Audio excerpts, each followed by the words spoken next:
Yeah, I started the recording now. So we have started the first lecture slide of this one, and that this is the second slide. You can see that we have a first order system. First order system transfer function could be easily obtained by writing TF is equal to G over 1 plus GH. We haven't got H here, which is 1. Therefore, 1 over TS over 1 plus 1 over TS, which is equal to 1 over TS plus 1. So that is the transfer function. You can see that, this one. Okay. So you have, now as a starting control engineer, you are now becoming control engineer. How could you interpret that one? How could you understand this one? It's obvious. We have one pole which equal pole as pole is equal to, if you write TS plus 1 equals 0, it's equal minus 1 over TS. Sorry, şu TS'i silmem lazım. Hemen siliyorum. Evet. 1 over T, minus 1 over T. We have one pole here. It's a single system. For that kind of single system, which that might be, for example, bir temiz sayfa açacağım, bir örnek yapacağım size. I'm going to make a clean page.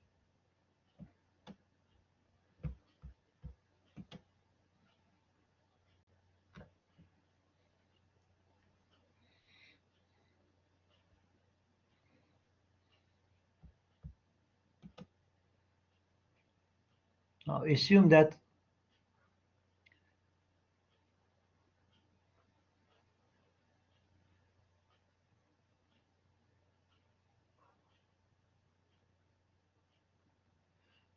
we have an electric network which combination of the R and L, and we have V DC here plus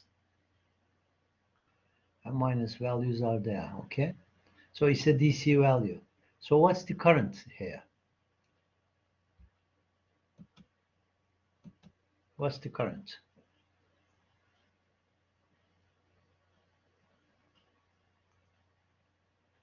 So if you write the differential equation for this one,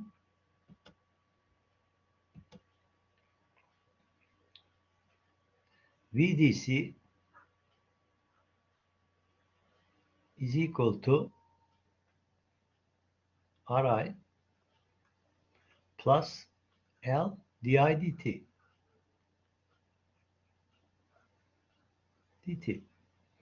So we have one steady state solution. Steady state solution, I steady state is equal VDC over R. We have also I transient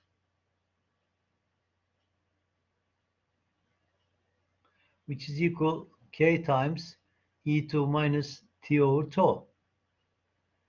So solution here is equal to I is equal VDC over R plus K times T over tau. Tau here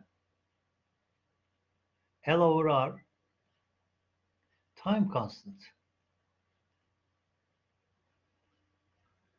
You know that from various courses, but mainly circuit theory course. It's a simple one. Now, in order to find the K value here, we have to apply the initial values. The initial values,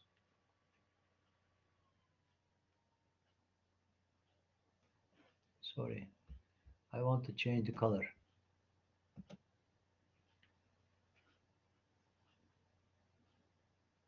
Initial values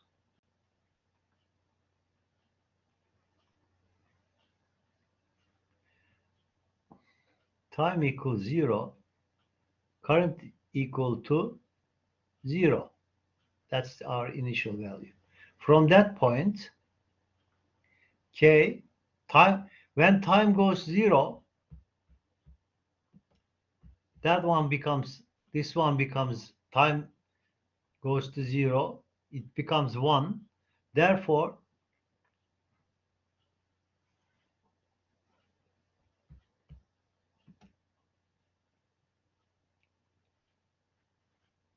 zero equal initial value VDC over R plus K. So solution now, current, then if that one is your K becomes minus VDC over R. So net solution I is equal to VDC over R bracket 1 minus E2 minus T over tau. That kind of function means that if time goes infinite, what's going to happen? If time goes to infinite, you help me. I couldn't answer this question. If time goes to infinite, what's going to happen?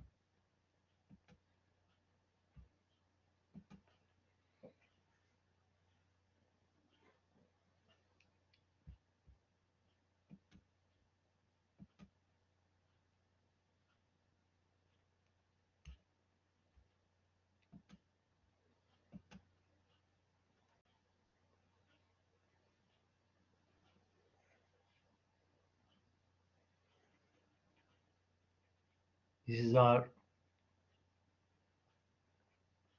final equation. Can you draw the waveform of it?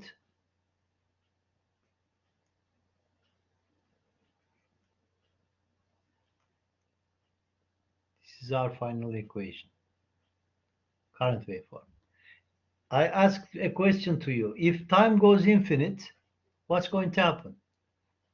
If time goes to infinite, that exponential terms become 0. Therefore, VDC over R is your final solution. As I told you before, it's a steady state solution. Look, that's steady state. So sorry, this part is a transient part. This part is a steady state part. The waveform is going to be, as I show you here, this is a typical first order system. And then if I come back to original slide,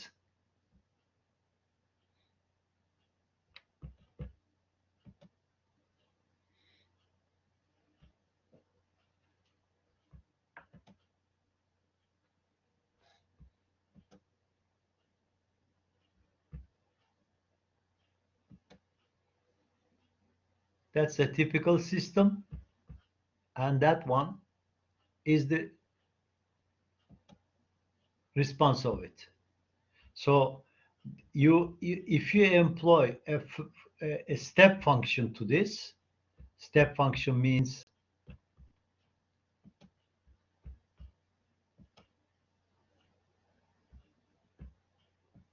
that's the one.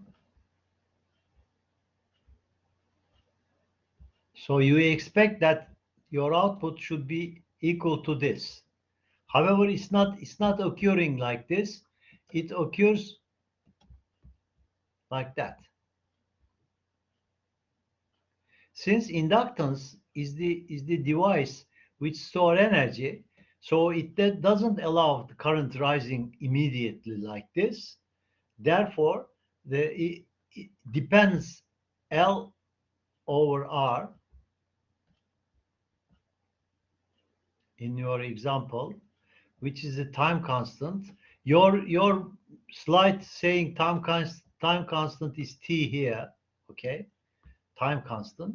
Therefore, if L gets higher, your system becomes lazier. So response time gets higher. If L becomes zero, what's going to happen? Then you are going to get immediately jump to the step function. So repeat step function like this. That's a typical response of the first order system. However, we have to come back to what I have done mathematical wise. Now you are going to see if your output, this is a first order system, it's a feedback. So when you solve the feedback, we obtain that one. So this is our transfer function. So output is equal. Now input is step. Be careful. Be careful. Input is step. So that means Rs is 1 over S. Step means 1 over S. It's written here. If you multiply with 1 over S, then you are going to obtain this output. Now it's S domain. So it is equal 1 over S minus T over T plus 1. 1 over S, or you can use the conversion from S domain to time domain. Therefore, you are going to get this output 1 over S. 1 over S means one step in time domain, and that one is equal to this one. You can see that it's the same equation I have derived. Of course, step input is 1 here. But for my case, it's VDC. So that is a typical first order system response. That kind of response, bu sorunun cevabını çocuklar ben böyle I always put some questions here. So you have to think about those questions. Then it's going to open up your mind. For example, I have given you example LR, and we have derived the current waveform. But if it is a CR network, capacitance and resistance, what kind of, in that case, you have to, instead of supplying a voltage, you have to supply a current. Then how much voltage of the capacitor is going to be charged? It's going to take time. This is also time constant. L over R is a time constant. CR is a time constant of the mechanical electrical systems. And also, if you have uh, inertia and the and also the friction or mass and friction, similar equations you are going to see. Okay, this is a first order system. First order. Well, of course, for DC, a simple application for LR or CR, capacitors and resistance, that's all right. You can see that. However, for mechanical counterpart, of course, here, these are first order system. Response is something like this. Şunu temizleyeyim. Response is something like this. So the value reach the steady state not less than I'm sorry, not less than 5 times time constant. This is time scale, but time constant is also time scale value. So in one time scale, it reaches the 0.6 value. For 5 times scale, 5 times higher than the time constant. If time equal to 5 times higher than the time constant, then you almost reach the steady state value. Almost reach. You can see that it's a 99.3% is reached. We generally accept a 7 time constant or 5 time constant is the time required to reach this steady state value. Şimdi çocuklar şunu anladık mı? Did you understand that? We have steady state solution, we have transient solution. Both of them are important in control system. Steady state solution tells you the final value. For example, this is if you look at to me, this is the robotic arm, and that robotic arm is going to move like this. But of course, how much time required to reach that one? If mass is too high, it's going to be slow. And then also the mass or inertia for rotary systems.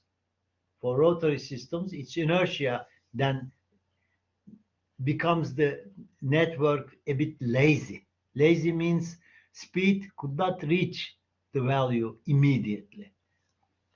Or position for that robot example. Position is going to take a certain amount of time. Okay. So, but that one is our final value.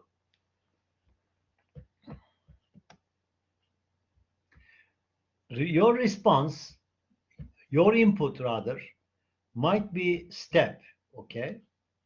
But not necessarily you confine with this one. It might be also ramp. If it is ramp, that is the output. Ramp is this one. So your system should follow this line. However, couldn't be able to do that. Couldn't be able to do that. And then it comes to a certain value, steady state value. There's a gap between those. How could you understand that? I have a question now. You don't see the next slide, but I have a question. It's important. If you answer that question, that means you are understanding the topic. Now, RS is not step, but it is ramp. What's the ramp value? RS here. Oh, yazdık, pardon.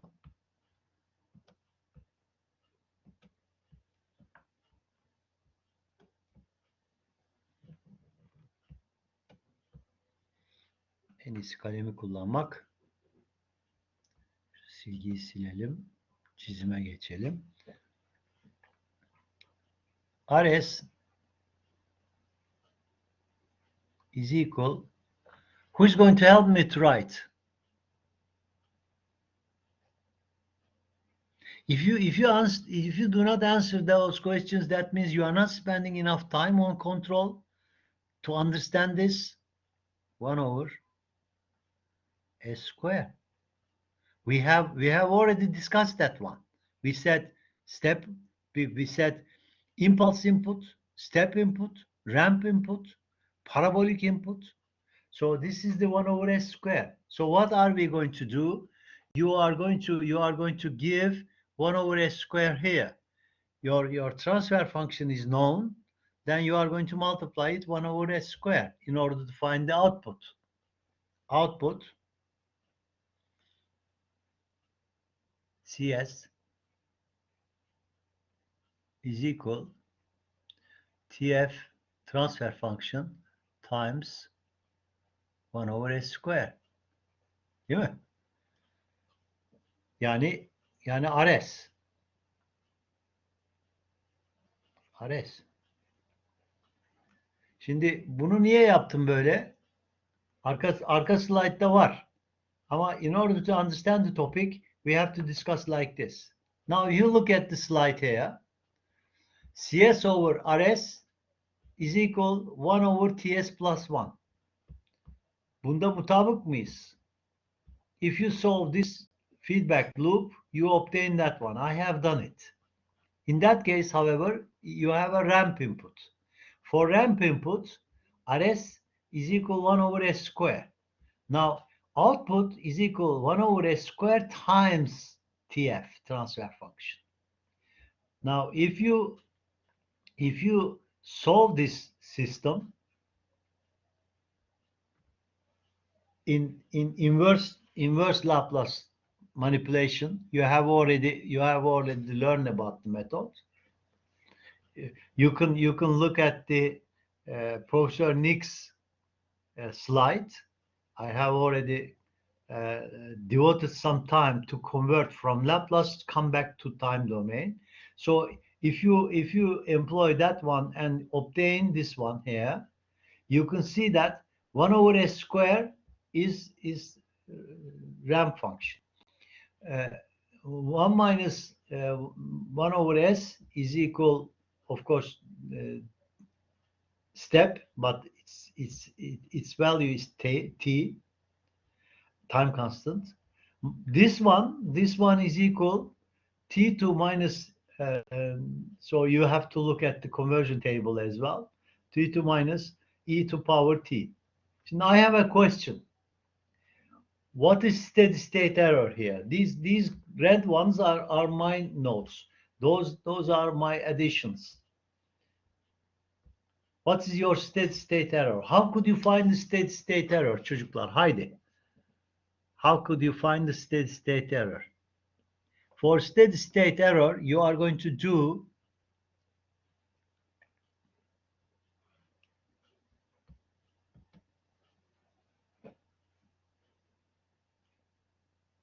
time goes infinite. If you put time goes to infinite, this term becomes 0. That one becomes 0. And then you only have t minus t. So that means if time goes to infinite, your error is going to remain. That's why there's a gap between, even in steady state, there is a gap. Gap is equal t. Okay? Did you understand that? You tell me if you don't understand. I can repeat. I believe you did. Now,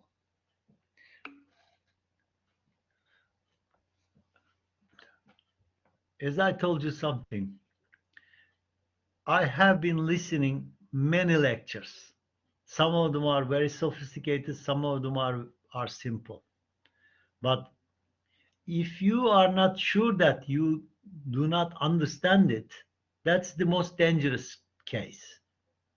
If you don't understand it, it's good that you know yourself that you don't understand it. But if you even do not understand whether you can capture all the points or not, is a fuzzy. That's the most dangerous place. So you always think about, you have to ask questions to yourself, and you can ask questions to me as well. For time goes to infinite, so you are going to put t equal infinite, then you are going to obtain the output. It's a steady state value. Okay. So let's go. Bir dakika. Önce soracağım bir soru var.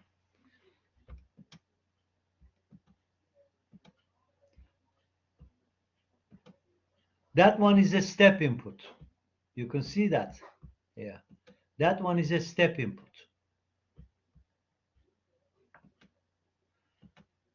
That one is a ramp input.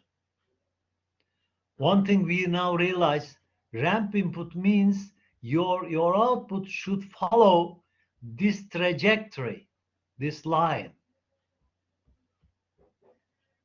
These are objective functions. Step input. That's the one. Bir saniye sabredin. Bir dakika. That's the one I would like to see. That's the one I would like to see. But it's not occurring. but there is no steady state error. It's a step. That's the step function. However, reality is black one. For this one, that is your wish.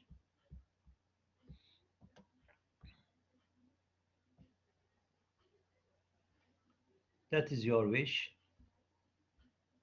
However, reality is different. But don't forget, system is trying to reach that value to input function.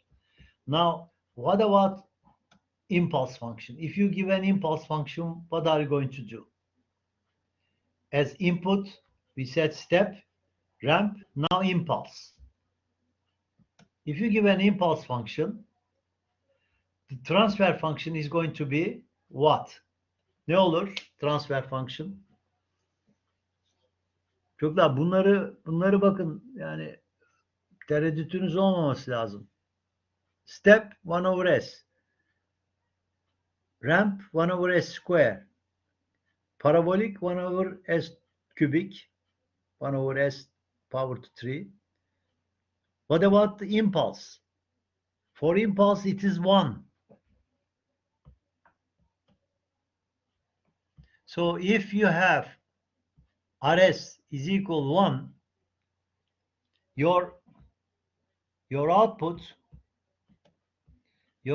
is equal to, this is your transfer function. If you put Rs, your CS is equal to this. Değil mi? Hemen yazalım.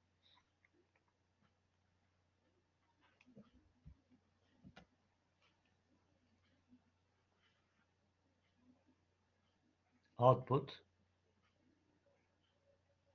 is equal to transfer function TF. That one is transfer function, by the way. TF times Rs. Then it's equal to, transfer function is equal to TS plus 1.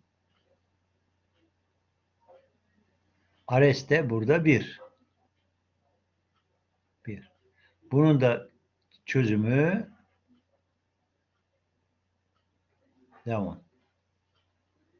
Exponential function. If you give an impulse function for the first order system, you get an exponential output like this.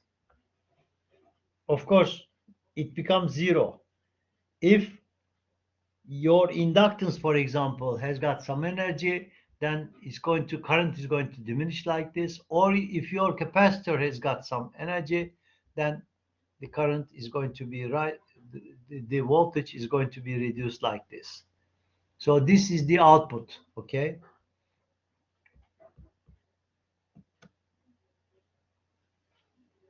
Now the second order system. For second order system, before explaining this one, probably that is a very mathematical starting point. I have 2-3 books which I like very much. One of the book is starting with this one. Just directly writing, instead of writing the first order system like this. That's right. This is a first order system. And this transfer function is this. However,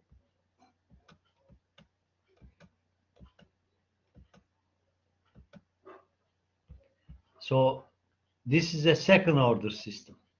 Şimdi size bir örnek getireceğim. Biraz ileride yani Ogata'nın yaklaşımı.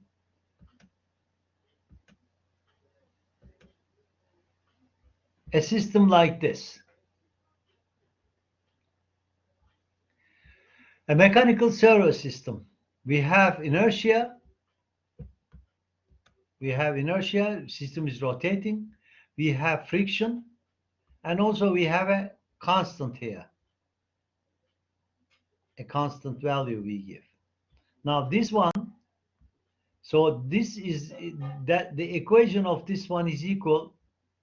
Biraz büyüteyim mi? Görebiliyor musunuz? That's right. 1 over S plus J, GS plus B. Şimdi nasıl bulunduğuna bir bakalım. If you write the differential equation j times d square theta dt square, theta double dot in other words, plus b theta dot is equal torque. Torque is the input here. Tamam. So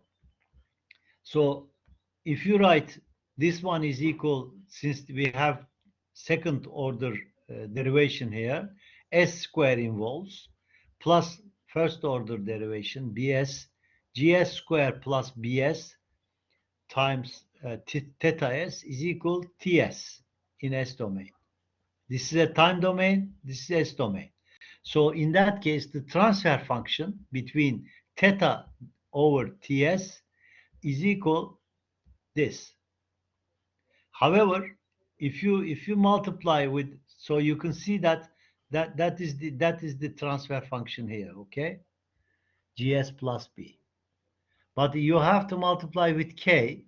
So if you multiply with K, so what you are going to obtain, K times divided S GS plus B. Şimdi this is a typical second order system.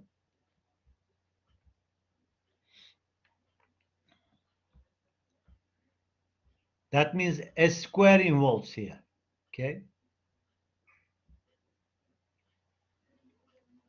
What is the transfer function of this one? I'm going to help you to write the equations. Okay? Biraz incelteceğim. Çok kalın olunca yer kalmıyor. Evet, 3 pontaya indim.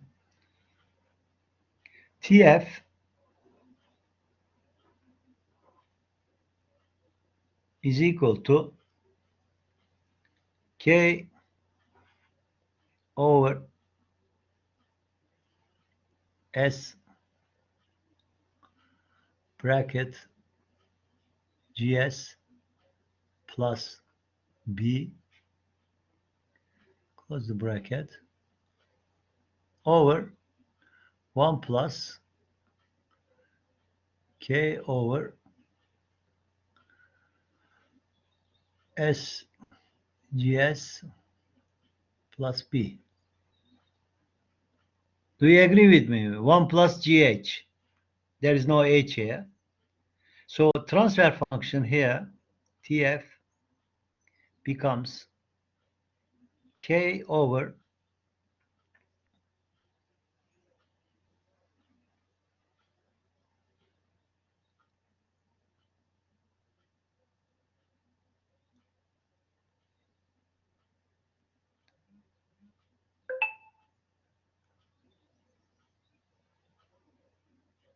değil mi? So when you solve it, when you solve this transfer function, you are going to obtain that. Ona yer kalmadı pek.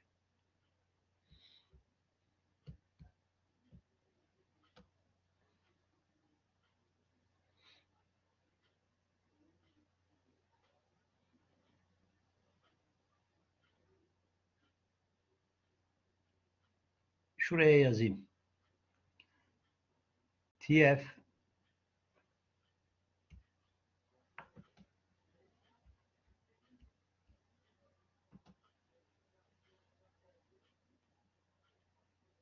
TF is equal K over, hiç yer kalmadı. Bir dakika.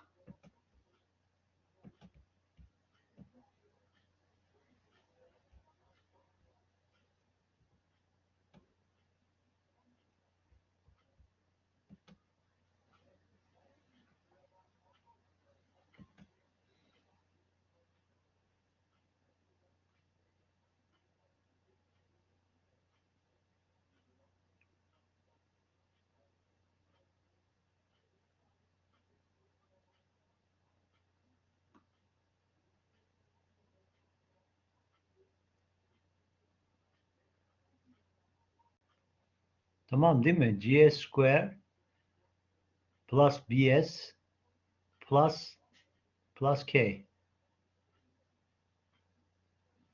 which is equal to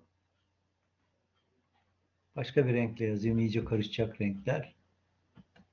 Maviye geçelim.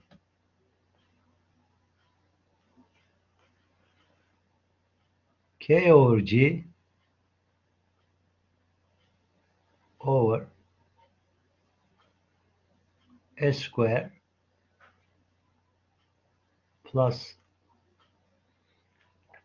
B over J S artı plus K over J. So don't forget that one. So for that kind of mechanical system, I'm starting from very beginning. For that kind of mechanical system, we have an inertia, is a rotating body. We have a friction, and of course we have a constant here. So if you write the transfer function of this one, you are going to obtain that the transfer function of the whole system is going to be K over J times S square K over J times over S square plus B over J times S plus K over J. Şimdi ben bu denklemi, that equation, I'm going to transfer your first equation here.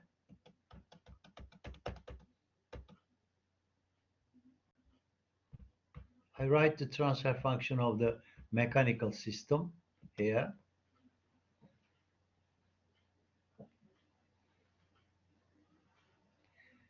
TF of K, J, and B rotary system. Okay. What's that one? TF is equal to K over J over S square plus B over J S plus K over J. Değil bulduk. Now if you compare that one with this one, omega n square, K over J is omega n square. Omega n square is equal to K over J.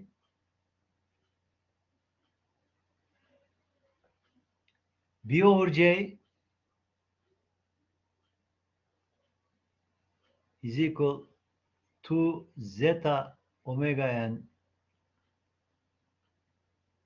That's all.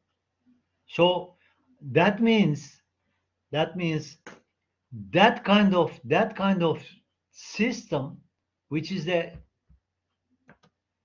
second order system.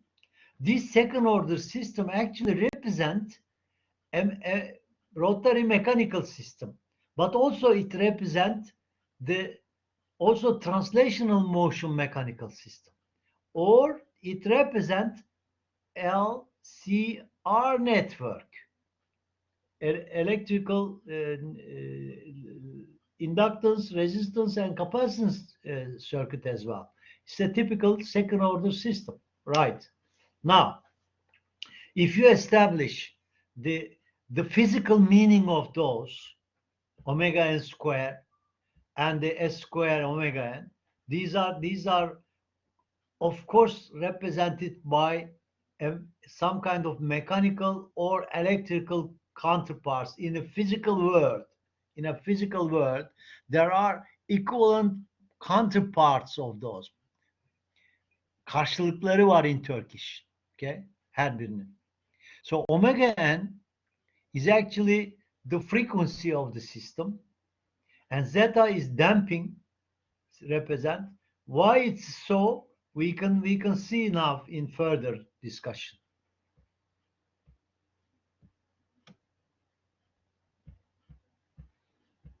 That is our transfer function, omega n square, s square plus 2z omega n s plus omega n square. That one is called delta. Şimdi bunu öğreniyorsunuz. You are going to learn it. This is a typical second order system. Yani şu system. That's the one. The second order system.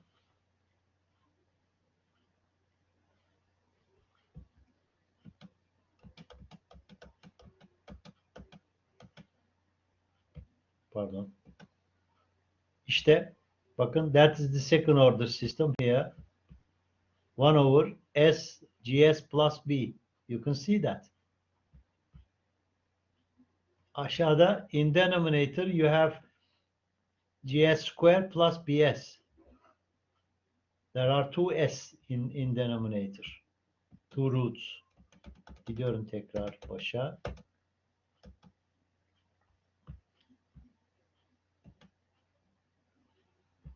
So your transfer, look at that. This is a second order system, and however, if you develop the transfer function of it, g over 1 plus gh değerde çözerseniz, if you solve that one, you are going to obtain this transfer function. Okay, this transfer function. Delta, which is very important, the denominator of this division is called characteristic equation. This one, the denominator, is called characteristic equation. The roots of the characteristic equation is telling you what kind of response do we have. You understand? The roots of the characteristic equation tells us the behavior of the system. However, the roots can be calculated as, you know, this is a famous the roots of the second order equation, quadratic equation. And if you write the equation here, you can see that minus 2 zeta omega n plus and minus square root 2 zeta omega n square minus 4, there's a 4 here, omega n square divided by 2. A is here is 1.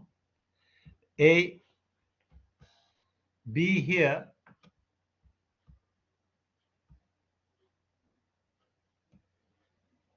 B here is equal to kaç?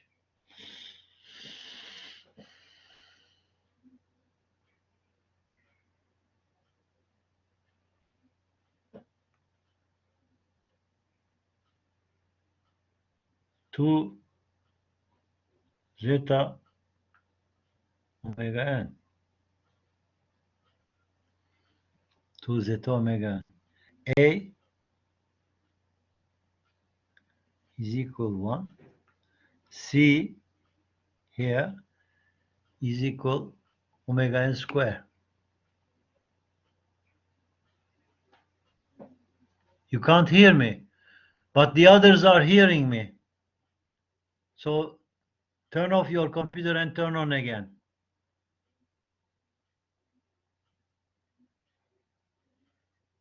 Tabii o beni duymadığına göre bunu da anlayamayacak.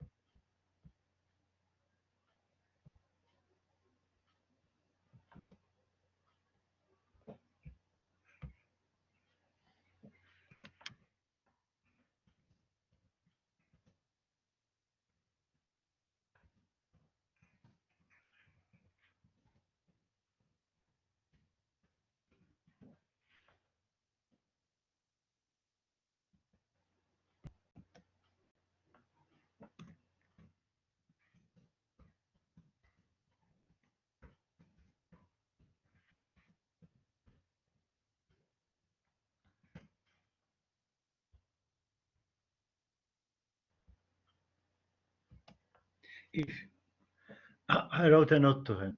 All right, I start from this part. If you have a system like this, a second order system, the cursor, you can follow me. It's a second order system. You can see that the transfer function is going to be something like this. We have already shown that those values are relevant to a physical counterpart. Might be friction, might be inertia, might be mass. Anyway, delta here is a characteristic equation which is the denominator of this transfer function. And the roots of those are important. So if you calculate the roots here, Z12 is equal minus zeta omega n plus and minus zeta omega n square minus, so zeta. So if you continue and define that, zeta omega n is equal attenuation. That one is the real part of it. That one might be complex as or real, depends. The value of zeta here, you can see that. if zeta, if that one gets a negative value, that means your system becomes has got imaginary parts as well.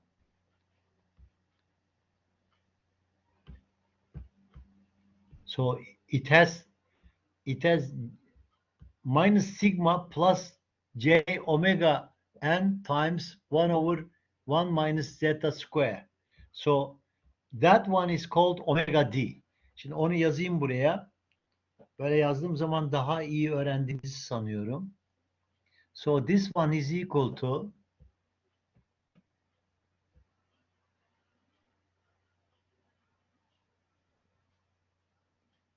minus sigma plus and minus j times omega d.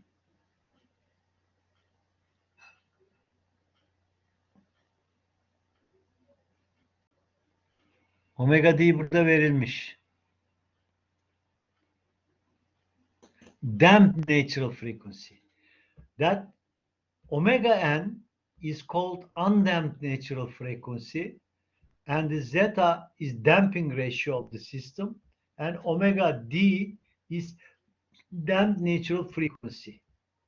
Now, if you look at the location of the roots, bakayım burada ne var?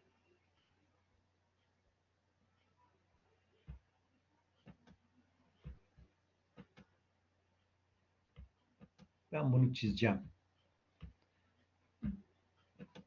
Şimdi buradayız değil mi? We have already obtained that the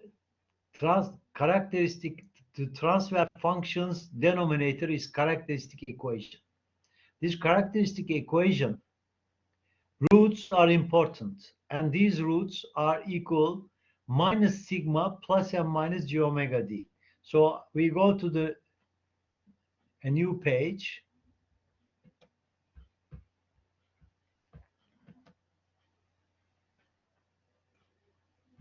Bundan kurtulalım. Nasıl olsa already recorded that one.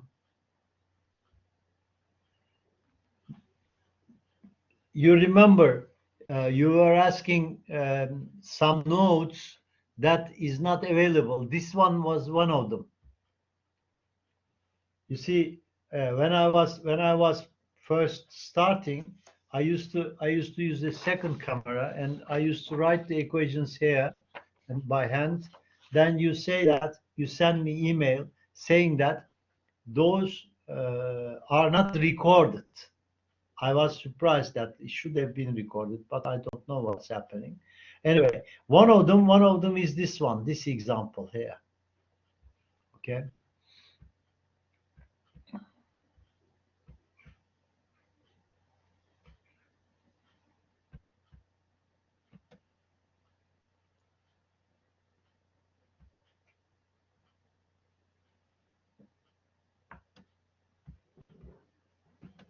Tamam.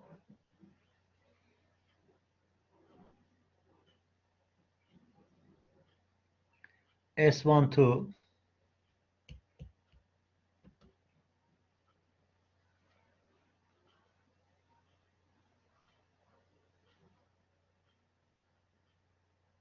is equal minus sigma attenuation plus and minus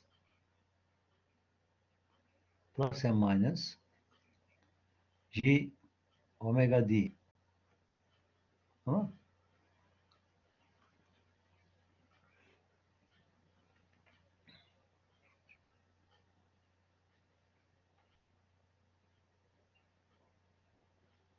So if you draw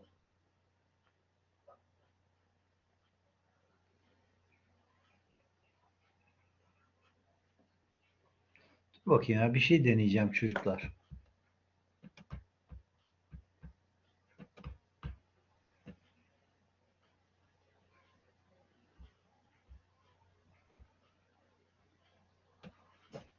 Bir dakika. Nerede benim cetvelim?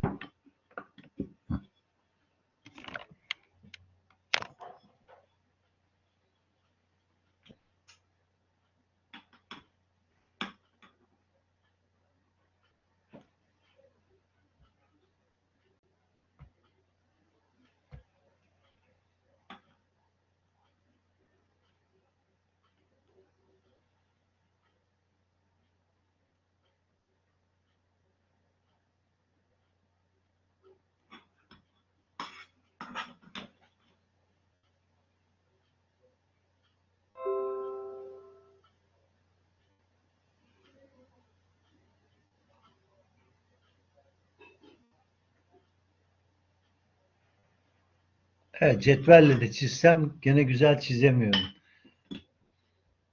Her şeye rağmen pek de fena olmadı. Şunları sileriz sonra. Bu böyle de devam edecek üstelik bu tarafa.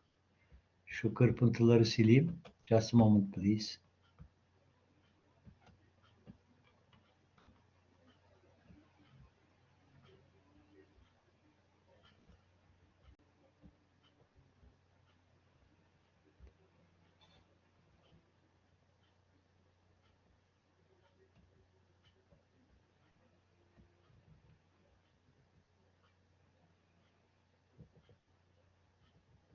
Evet. Şimdi that is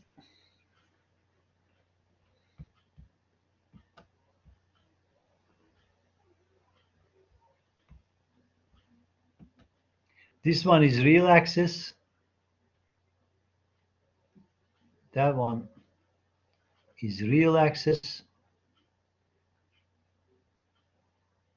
That one is J-axis. So this one is sigma actually. Sigma. That one is J omega. Now S, for example, S1 bir tanesi buradaysa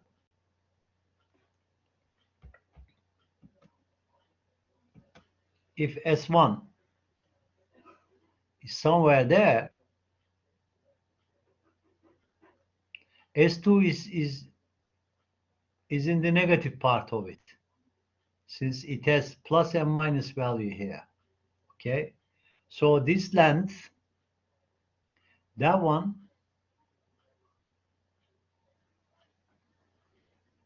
omega d, that one is sigma. However,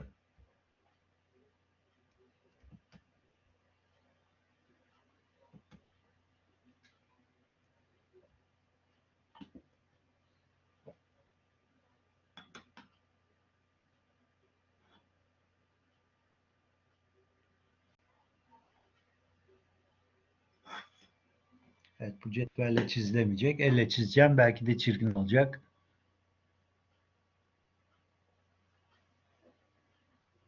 That is omega n. Omega n.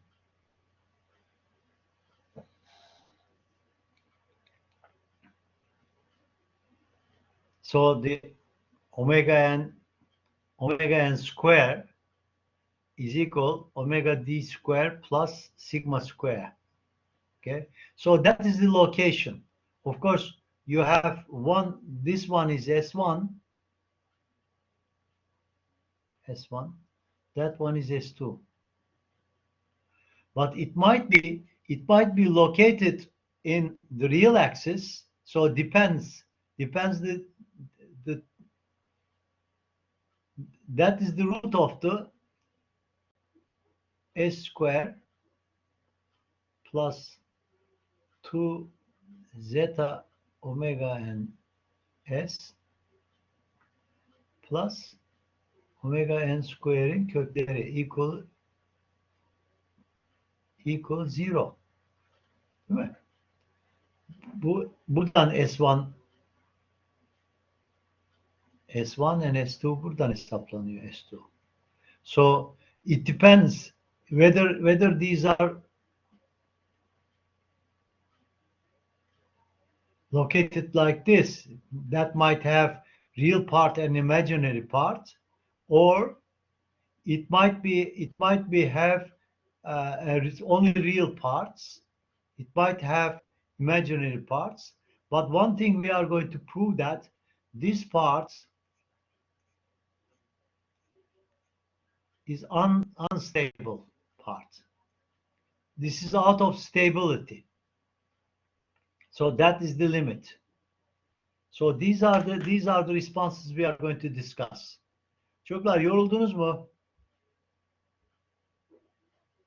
Bir ara verelim isterseniz. Şimdi saat 5 geçiyor. 10 dakika yeter mi? Yetmez. 20 geçe. Tamam mı? 11, 5, 5, 10, 15. 15 dakika veriyorum bak. Ona göre dinlenin. 10, 20.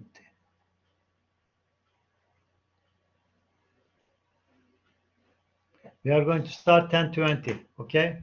All the best.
Hello again.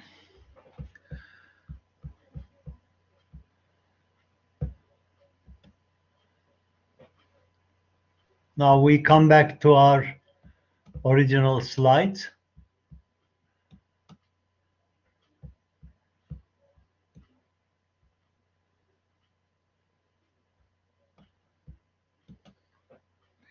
That was the typical second order system, which we have already shown that for a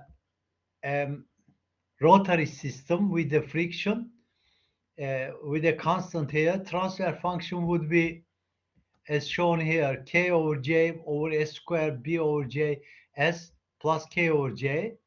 And also we know that the equation here, omega n squared over s squared plus 2 zeta omega ns plus omega n squared. Therefore, omega n squared is equal to k over j, and b over j is equal to zeta omega n. Now, what is zeta here? What is omega n here? We have to discuss. Omega n, that is the transfer function denominator, which is very important. It is called characteristic equation. If you look at the characteristic equation, the roots of the characteristic equation would be a real part, might be having real part and imaginary part, or two of it should be two. You have to, since it's a second order equation, so you have two roots of this one. However, that two roots might be real, that two roots might be equal to each other, that two roots might have real and imaginary parts. So um, according to those, the response of the system will be changed. One thing I should emphasize, which I haven't done in the first course, is this error here. Error is very important, since our main objective to reduce the error, or to make it, if it is possible, to make it zero.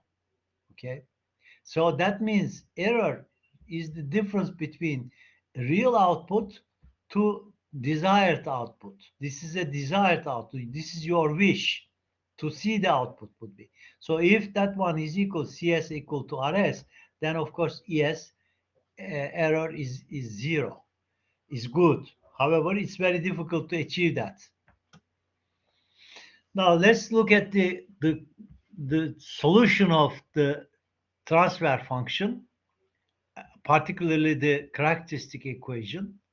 And the roots of those might be real parts and imaginary parts, but at the end, in general form, it is equal to this sigma plus m minus j omega d. Sigma is called attenuation. Omega n is called undamped natural frequency. Zeta is damping ratio. And omega d is damped natural frequency. Damped. Şimdi gelelim bakalım buraya. I repeat those equations here again in order to make it to understand better for us. This is the roots. S12 is equal to minus sigma plus m minus j omega n times 1 over zeta square. Now, if zeta is between 0 and 1, it is called underdamped. Underdamped. Yani in Turkish az sönümlü. Ama sönümlü. Ama az sönümlü. Since S1 is equal minus plus j omega d, S2 is equal minus sigma, so the real parts are the same, but imaginary parts have got plus and minus signs. Underdamped. Tamam. The second one, if zeta is equal to 1, buradan koyun bakın, zeta equal to 1, so that means this one is equal to 0. Therefore, there is no imaginary part. And S12 becomes 2 S1 ve S2 is equal to each other and becomes minus sigma. Tamam. This is called critically damped. Critically damped. Zeta equal 1. zeta between 0 and 1 is underdamped, and z equal 1 is critically damped. If zeta is higher than 1, then this system has got, bakın şuraya, let's go to this one. If zeta is higher than 1, then these terms becomes higher than this. So you are going to involve j omega here, j here. So that j becomes j square. So it becomes, so that means your system has got two different real poles. Burayı anladınız mı? Did you understand that part? If zeta is higher than 1, so this becomes minus. But minus 1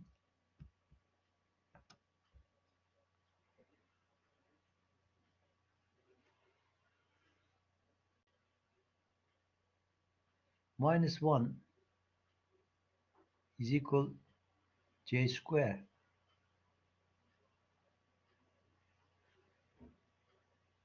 Okay, so any minus value becomes j square. So if j square root of it is j, so 2j square becomes minus.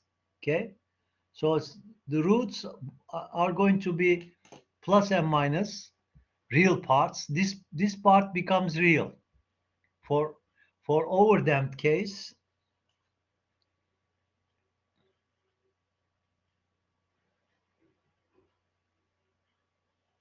this part becomes real.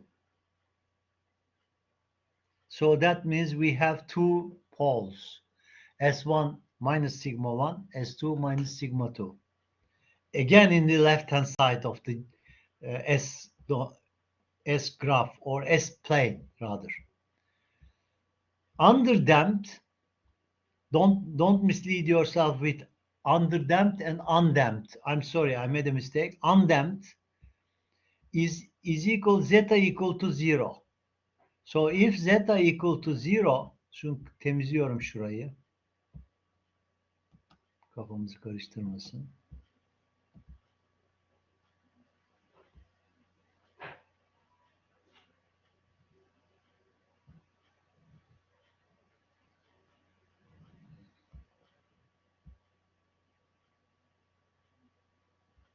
If zeta is 0, that means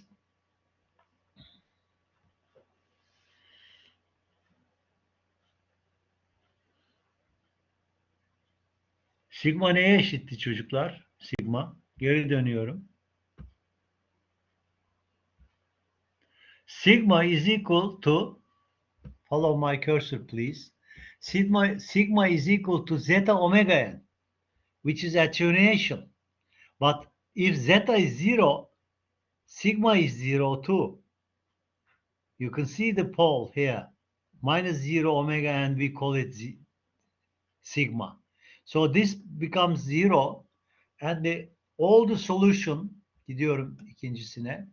So if you look at that one, if zeta is 0, sigma is 0 here, and then this becomes plus and minus j omega. That means for this case, başka bir color'la göstereceğim.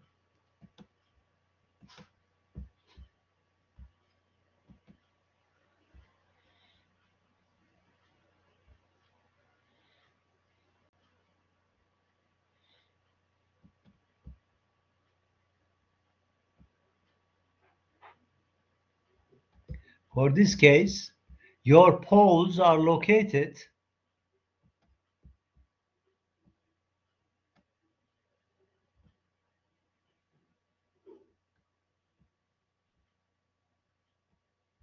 that one is sigma.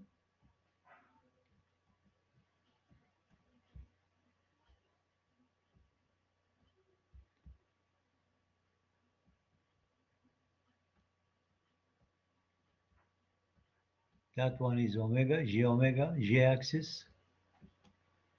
So located, in that case, located, one of them is located here,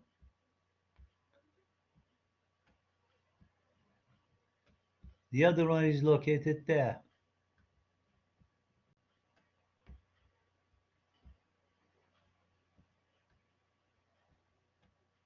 So the poles are located J omega axis. That means your output is sinusoidal actually. We are going to show it to you. Okay. So let's move you remember that I have drawn to you, but this is of course is a better picture to understand. That is the imaginary axis. That is the real axis. And this is one pole. The other pole is not shown here, but that one is the amplitude of this one is omega d. That one here.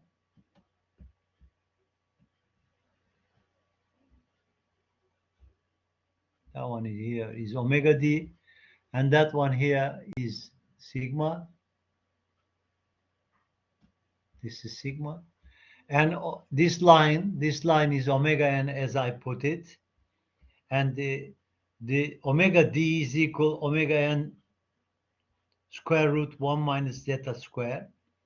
So this sigma is equal zeta omega n. So these are this is a general representation for complex poles. If the poles are complex, which is called underdamped case, underdamped. Only S1 is shown, S2 is in a symmetrical location with respect to real axis. Bunu galiba ben yazmışım. Evet. Ben notlar ekliyorum böyle slaytların üstüne. Şimdi bu step response çocuklar. Step response ne demek? Onu bir koyalım şöyle. Maviyle bir gösterelim. Step response. Olması gereken step response is this.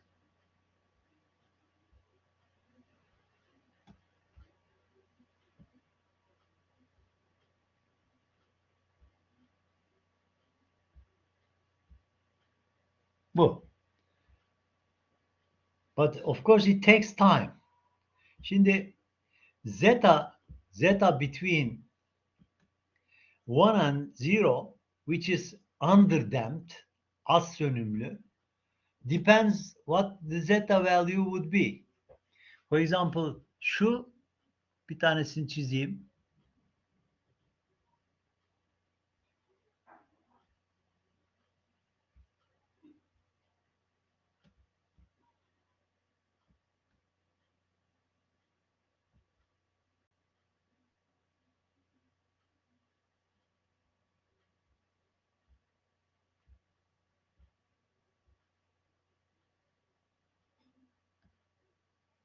Zeta 0,3.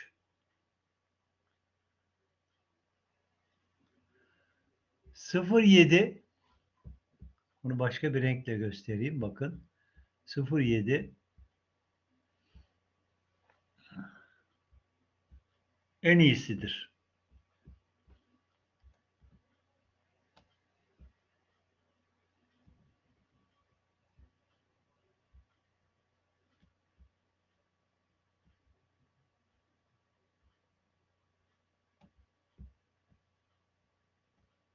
Point 7.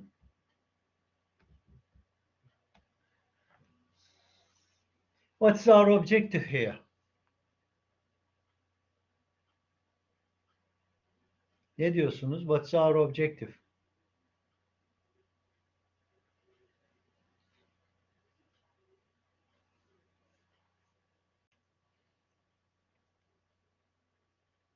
Hedef ne?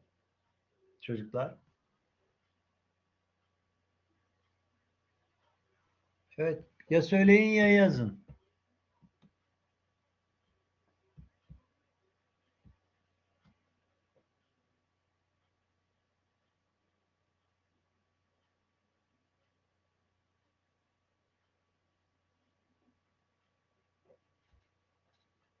Our objective is to follow the blue line, step input. This is our objective. This is what we wish. But it is impossible to to reach the output equal in 0 second to reach the step value. So it takes time. But the roots of the characteristic equation is telling you the response. The first one, it should be as fast as possible. Objective one. It should be as fast as possible. Objective two, overshoot should be oynamaya başladı bu ya.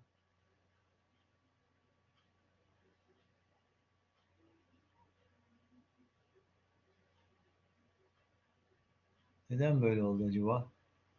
Bir dakika resmi büyüteyim bakayım. Fark etmiyor.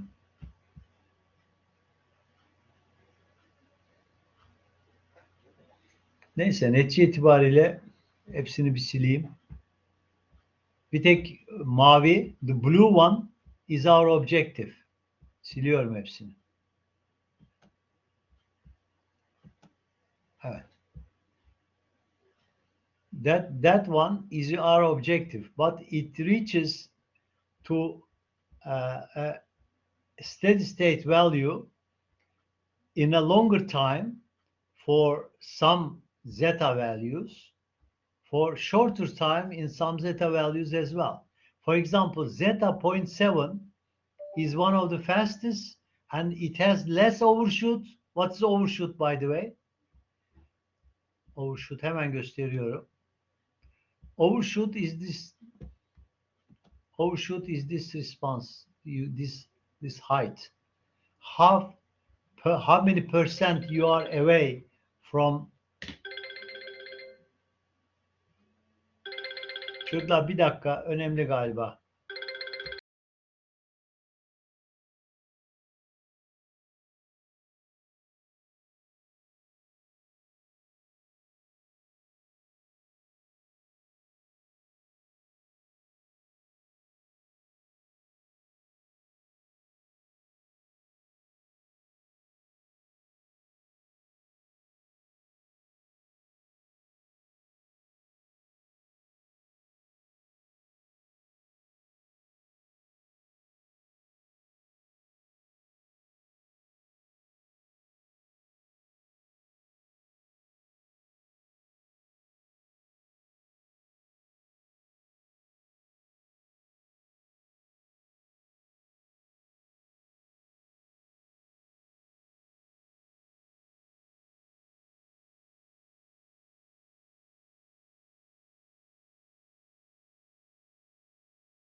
Evet. Let's continue. Now, this is the response, typical response of the second order system with zeta is between 1 and 0. So you can see that there are some certain values. The objective is this.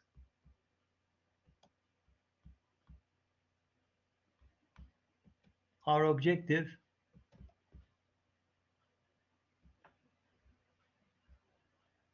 is that.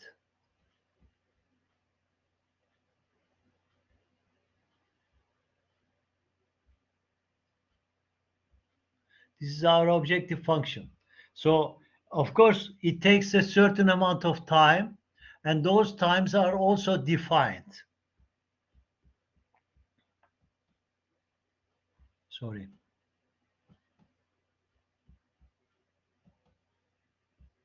Biraz büyüteceğim şeyi.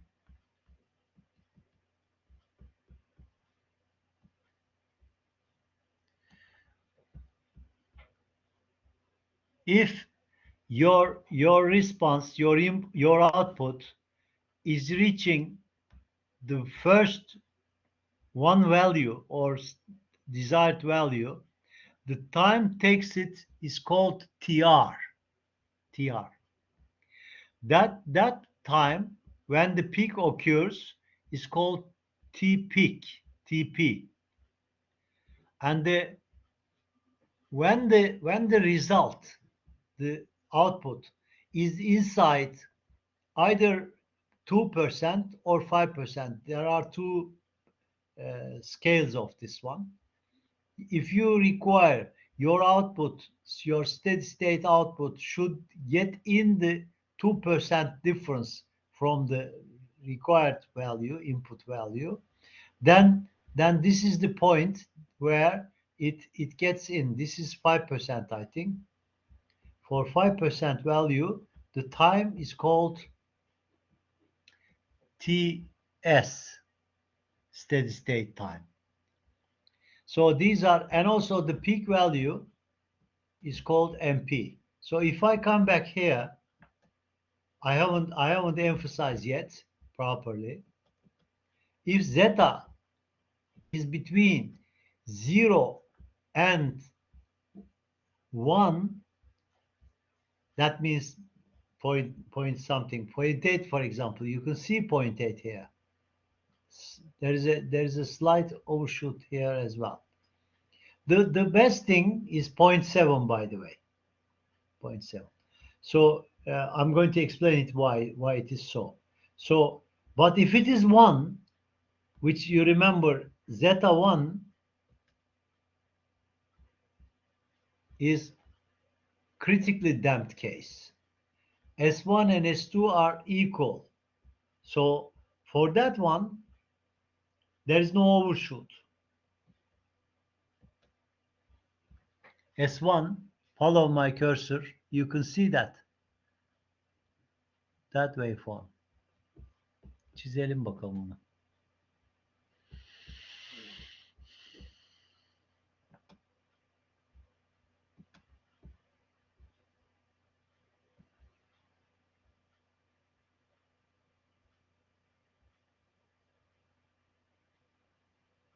You can see that there is no overshoot. Buradan giriyor değer. So this is a critically damped case, but if zeta becomes higher than 1, that one is over damped case. This one.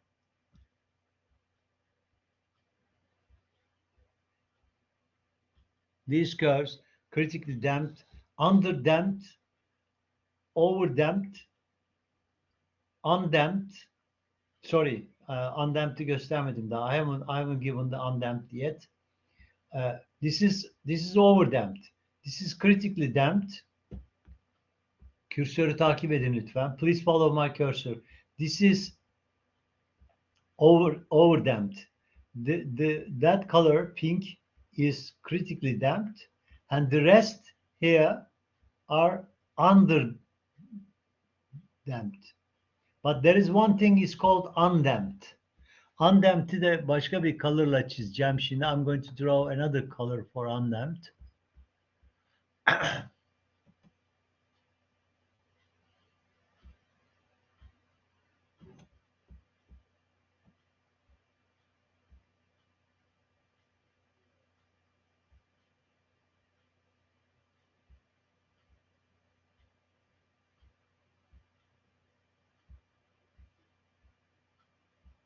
What kind of waveform is this? Undamped. It's a sinusoidal. If your roots are located j omega axis, plus and minus, it's undamped case. It's a sinusoidal output.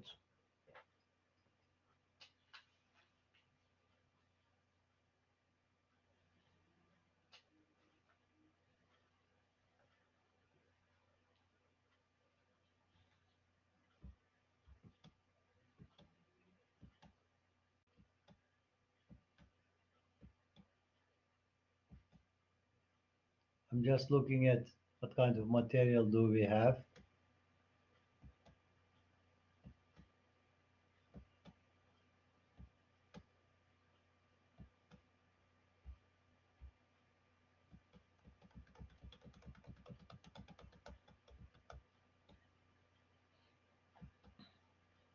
I think I'd better write those to you. Okay. I hope you understand what's going on.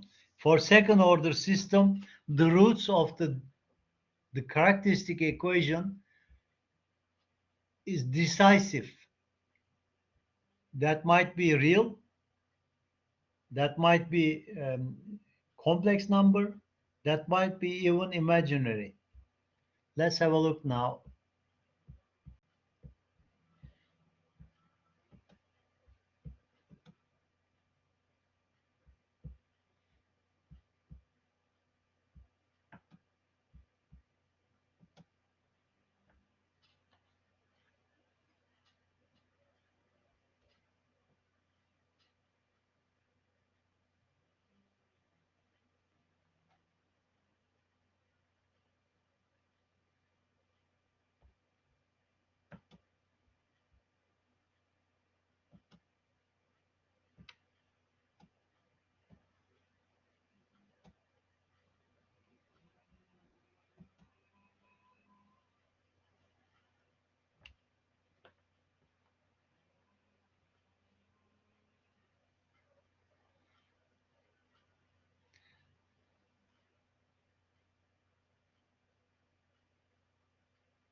Underdamped case.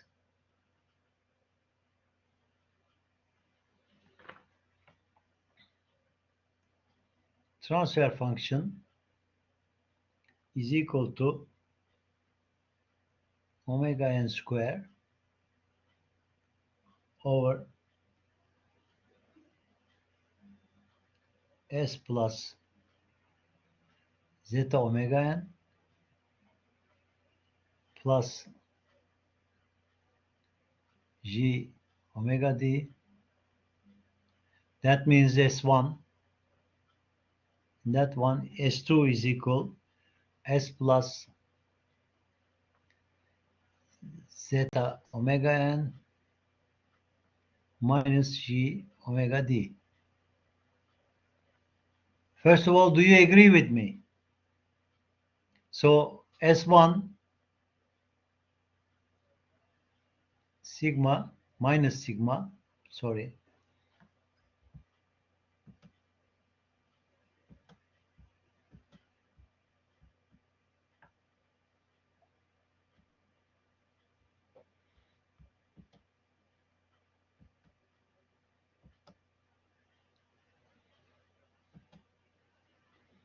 S1 is equal to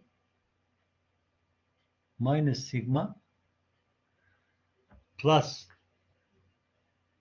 or minus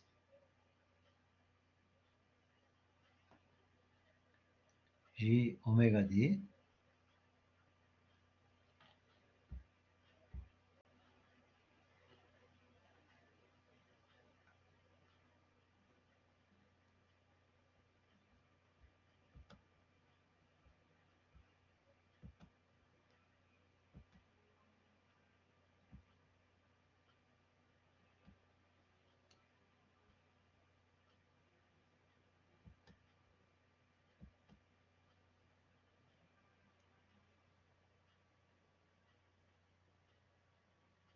g omega d. S2 is equal to minus sigma plus G omega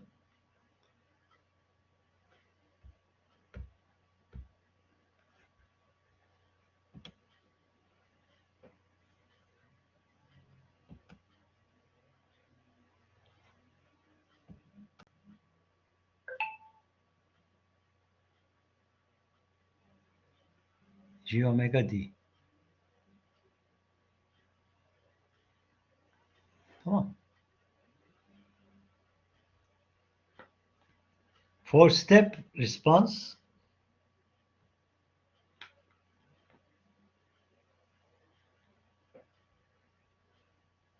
output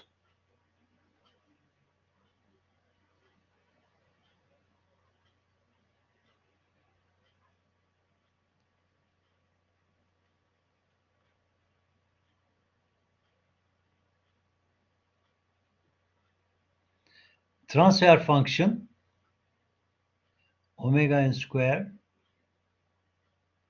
over s square plus 2 zeta omega n s plus omega n square çarpı times step 1 over s 1 over s step.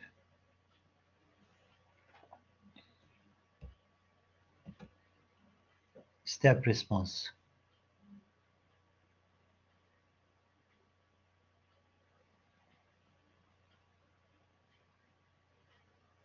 Okay. So if you solve it, CS is equal to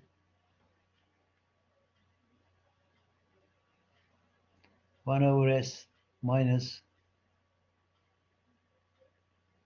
s plus 2 zeta omega n over s square plus 2 zeta omega n s plus omega n square.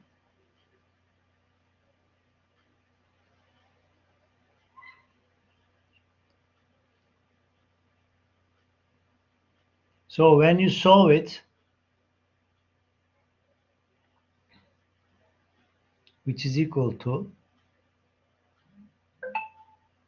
buraya sığmaz, which is equal to 1 over s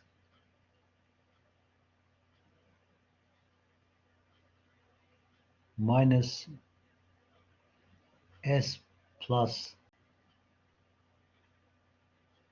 zeta omega n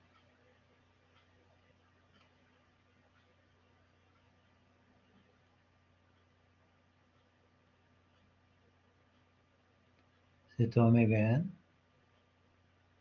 over s plus zeta omega n square plus omega d square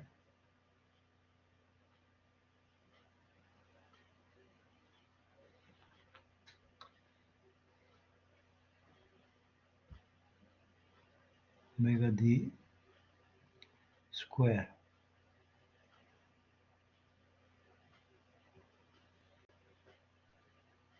minus zeta omega n over s plus zeta omega n square, same square, plus omega d square. Okay, so this is output, by the way. This is our output. Okay,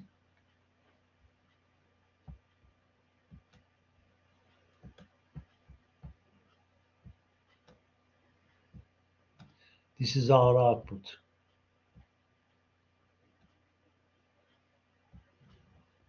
Now, in order to come back to time domain,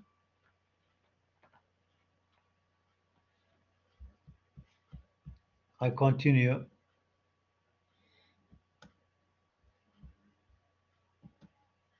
I come back to time domain.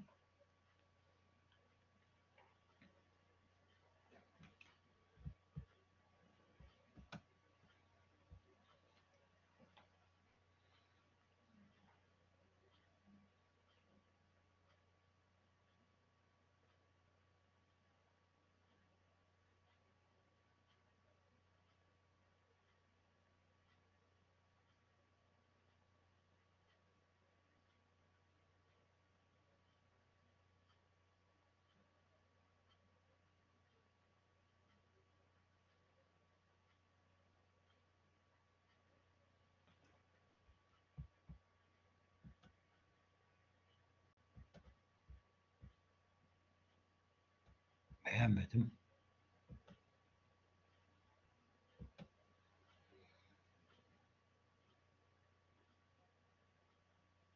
S plus zeta omega n square plus omega d square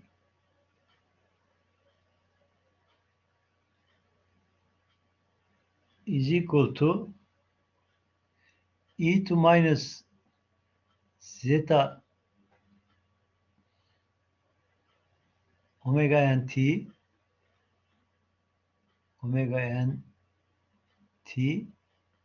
times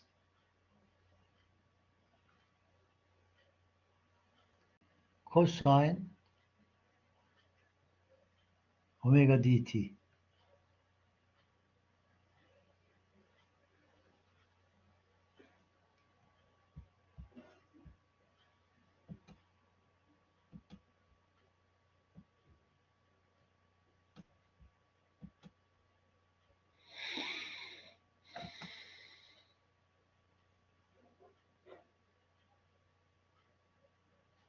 What kind of function is this?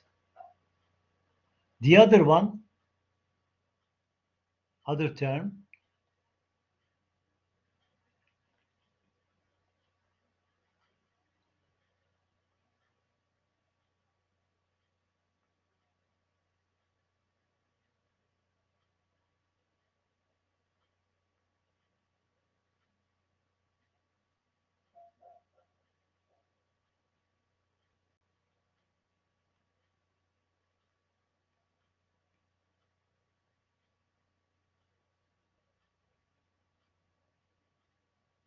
sorry, there is no bracket here.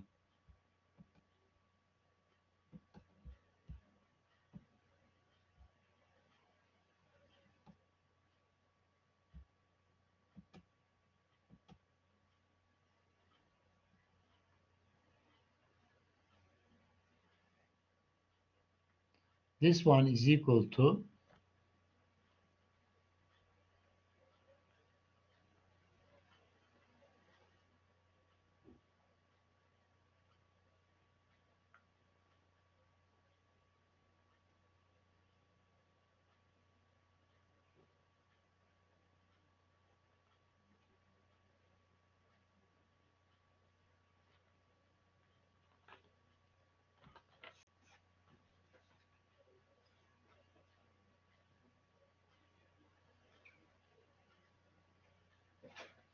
as a result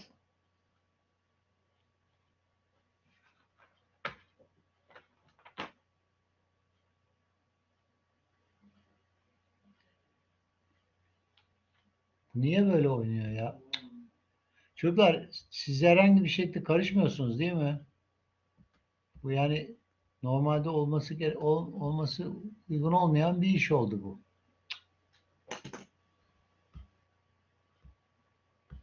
Bu ne ya?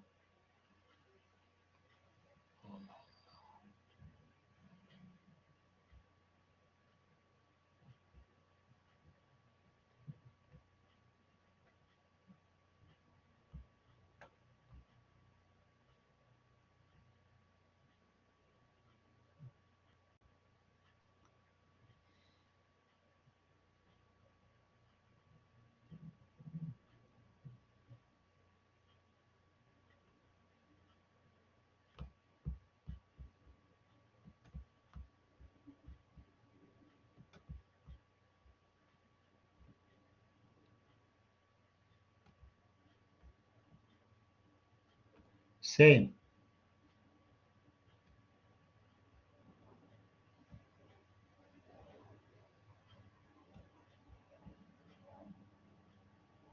Equal to the other one, okay? The same. Now, what kind of function of those? So we have 1 over s term, and also uh, and also we have these two terms as well. So one cosine, one sine. When you sort it out, you obtain this equation.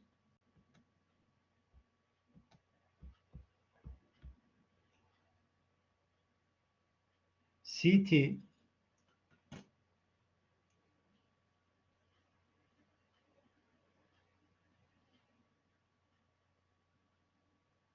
is equal to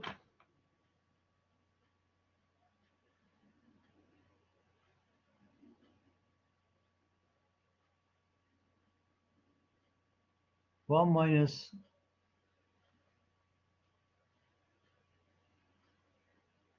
e to minus zeta omega and t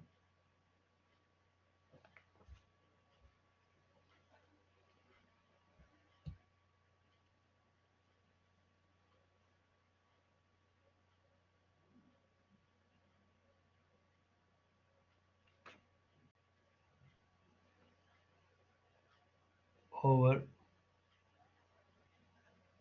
square root 1 minus zeta square sine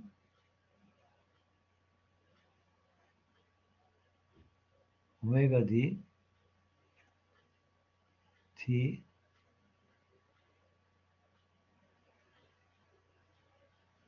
plus, pardon,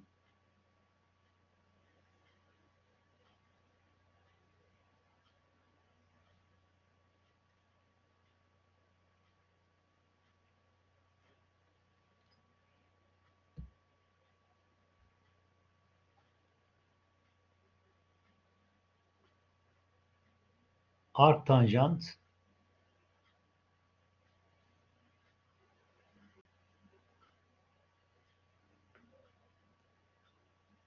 arctangent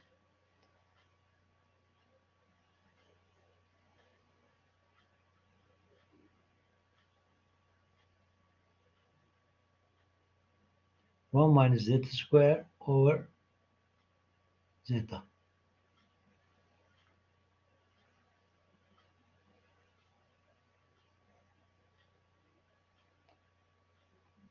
What kind of curve is this?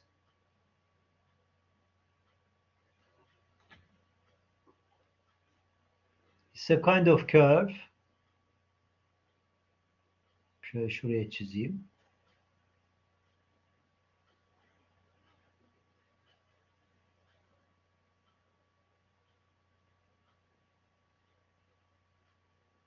Şurada 1 olsun.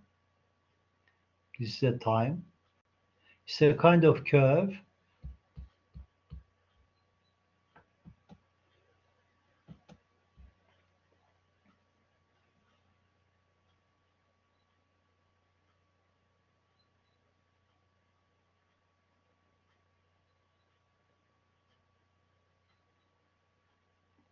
This is output.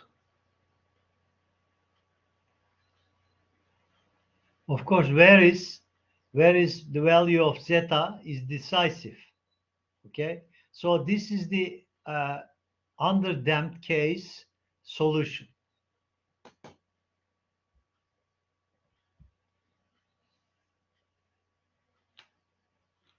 Now, what happens if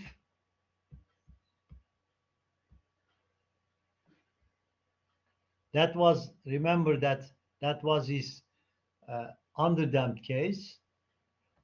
What happened if you have critically damped case for zeta 1?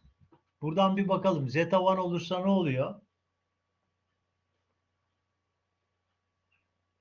Zeta 1 olursa your output is going to be very simple. Gidiyorum. Önce temizleyelim şurayı.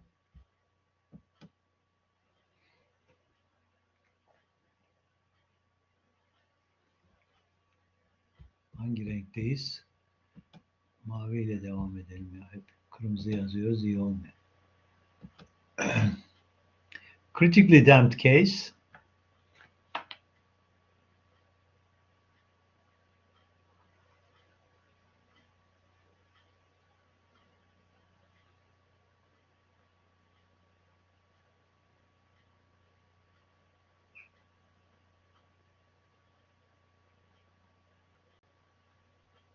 Zeta eşittir 1.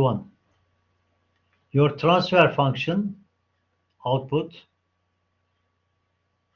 CS output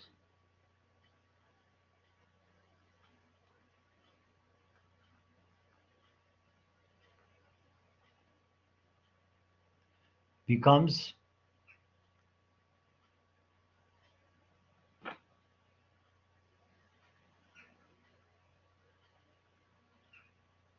omega n square over S plus omega n square plus, sorry, not plus, times S. Şöyle sileyim onu. Since it's a step response, you have to multiply this one is 1 over S.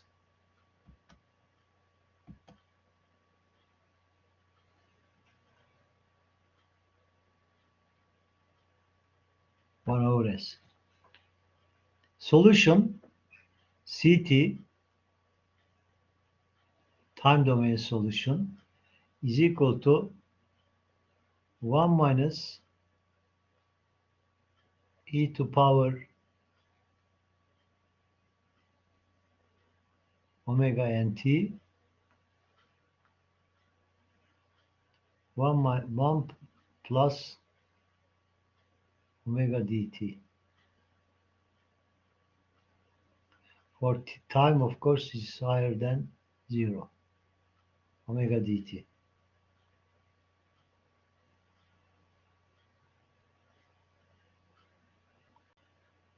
Omega d mi, omega n mi? Yanlış yazdım. I'm sorry. Şunu yanlış yazdım. Çocuklar, düzeltiyorum. I made a mistake here. Omega n.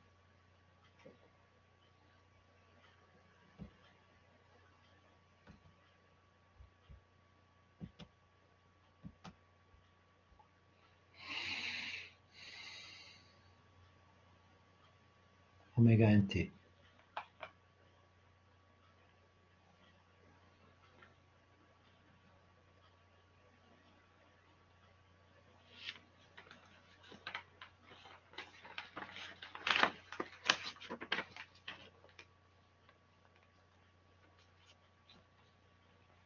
Overdamped case, sadece sonucunu yazacağım.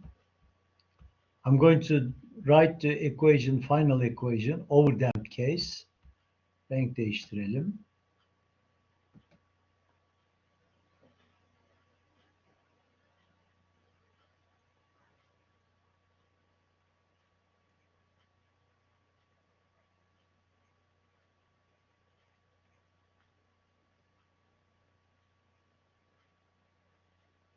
Overdamped case, which zeta is higher than 1,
time higher than this one. So this is the overdamped case. So result, there are a number of cases. Undamped case, overdamped case. Undamped'i de vereyim mi bilmiyorum.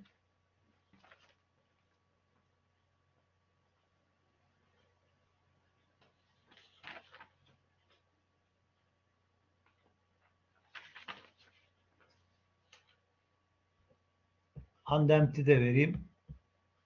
Tam olsun.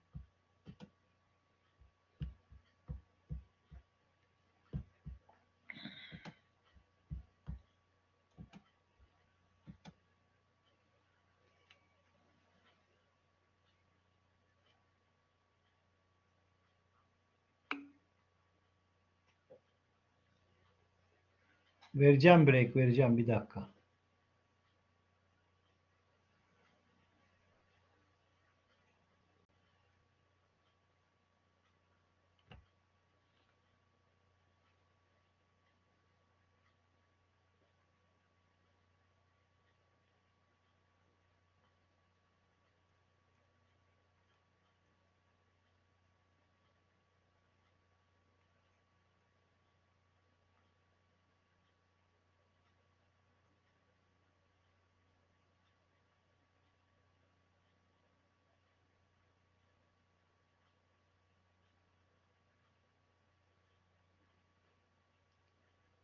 Bir çizelim bu şekli biz.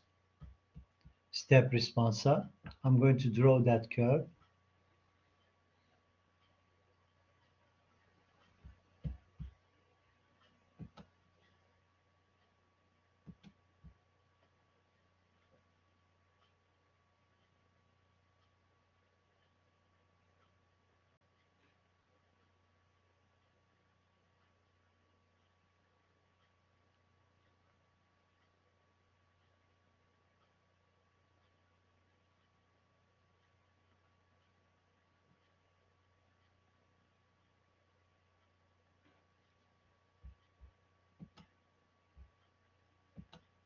We expect a step response. So we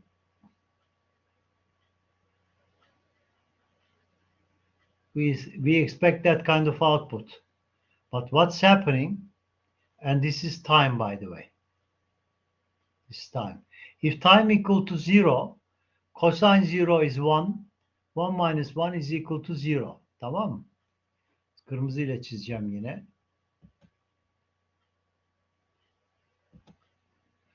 The waveform. However, bir daha yapalım. When time is equal to 0, cosine 0 is 1. So the output is 0. But what's happening actually? Your output is oscillating.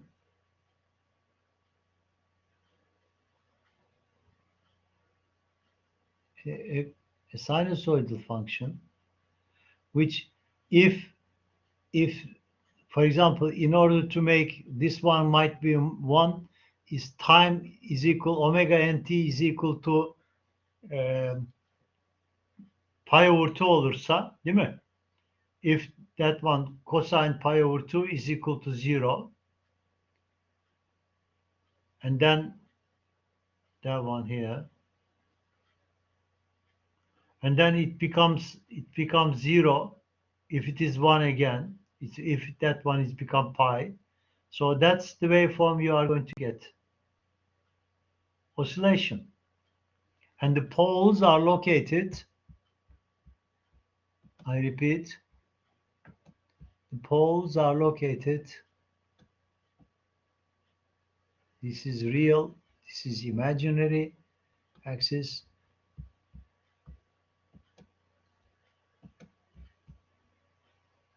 on G omega axis. S1, S2.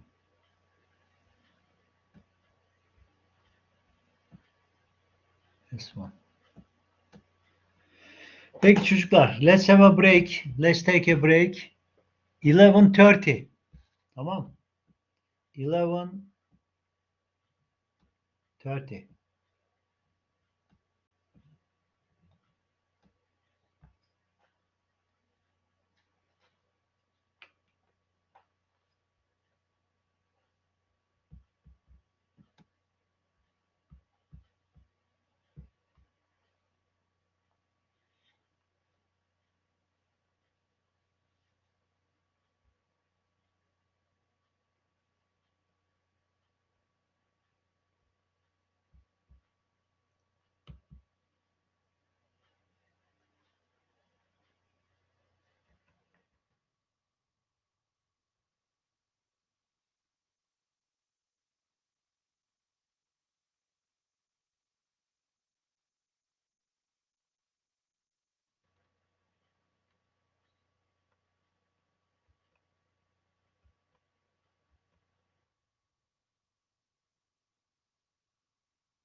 Hello again.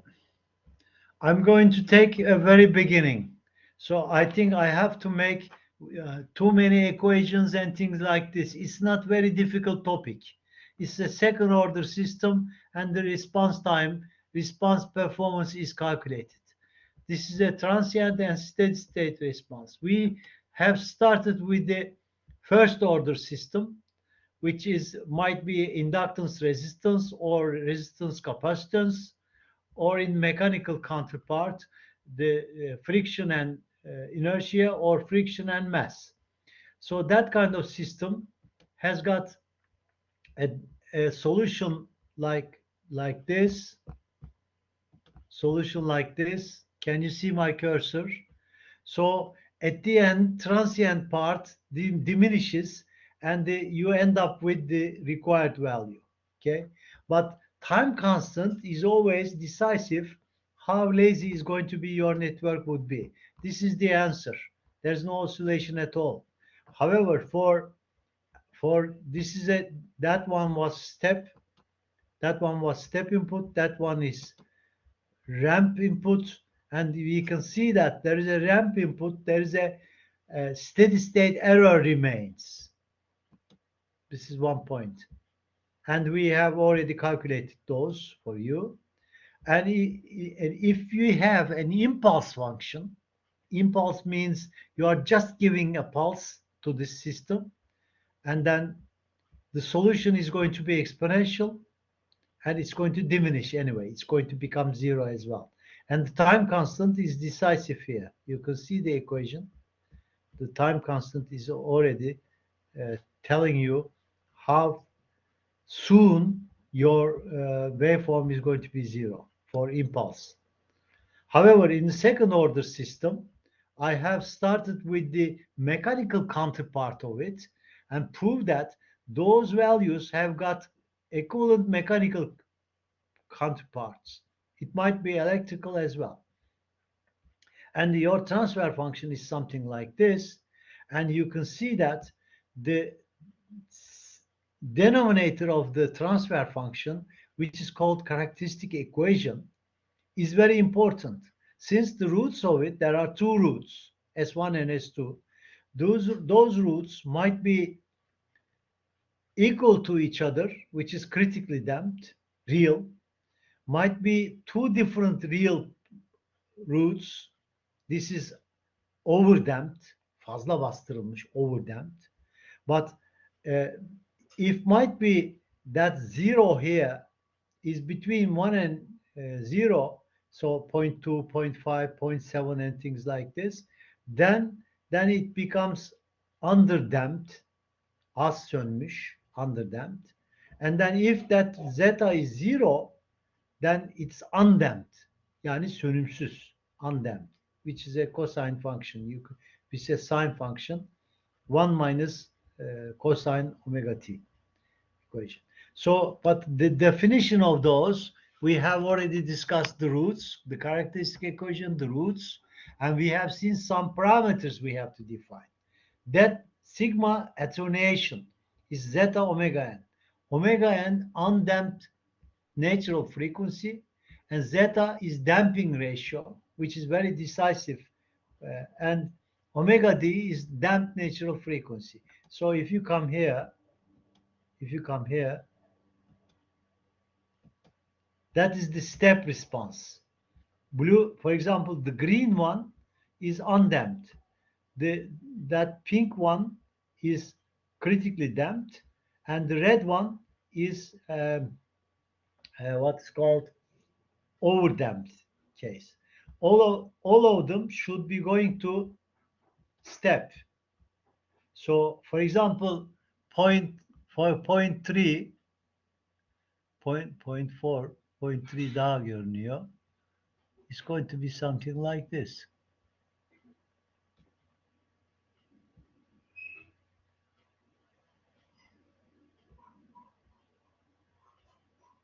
So this zeta is, this is blue one is also underdamped. So both cases are represented, are have their own equations as well. The location of the poles are important. So only one pole is shown here. You can see that it has real parts, which is sigma or zeta omega n. You can see zeta omega n. And imaginary part is omega d. Of course, omega n is the amplitude of this one. So omega n square plus omega d square. So omega n square is equal to omega d square plus z sigma square. Bunu yazı vereyim şuraya. İşinize yarar.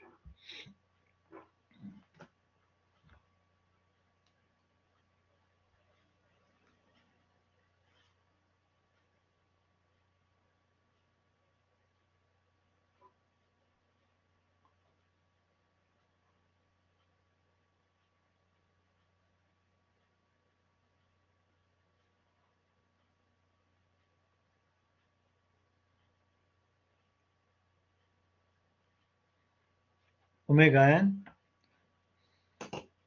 üçgen, hypotenuse, and you can see that this is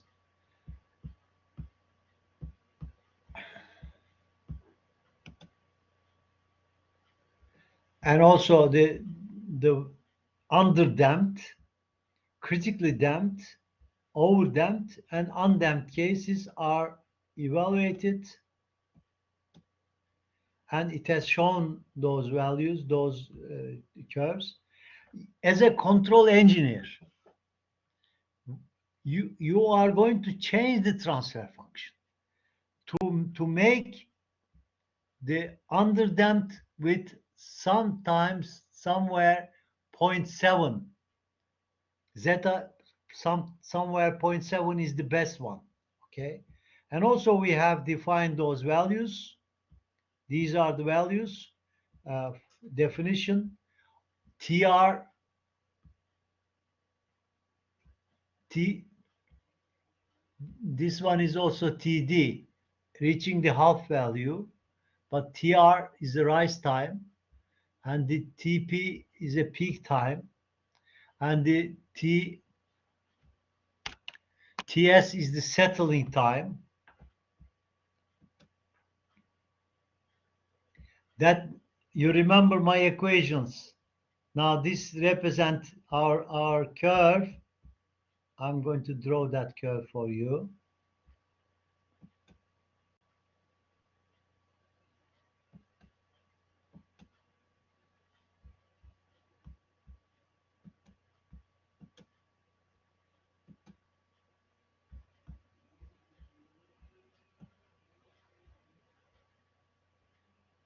Is inside those limits.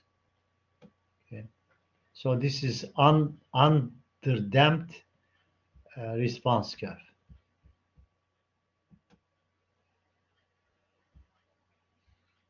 Yeah, that is, I repeat that one.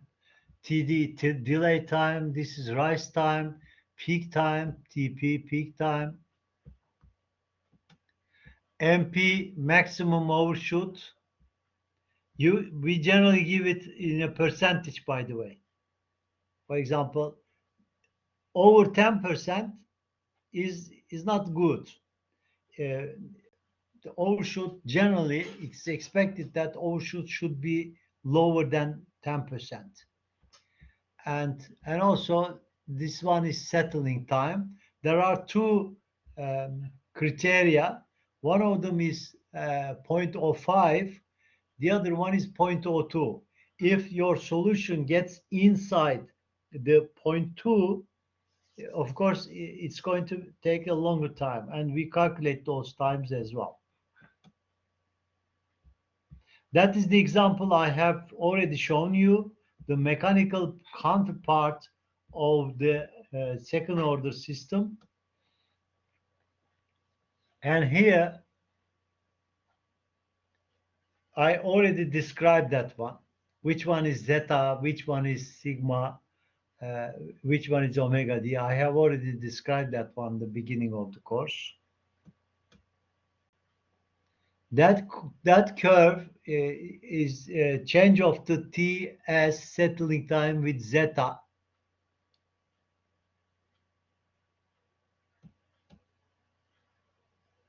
That is that is the curve which gives you zeta versus maximum overshoot percent. By the way, look, maximum overshoot is a percentage. Nerede o? Nerede o? Uzakta değil. Ha.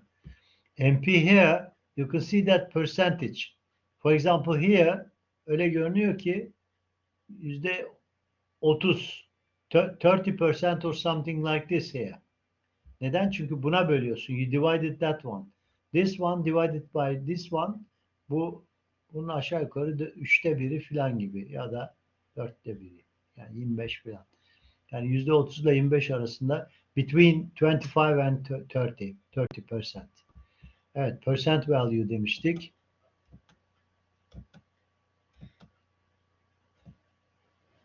Evet. Now, if you have a system like this,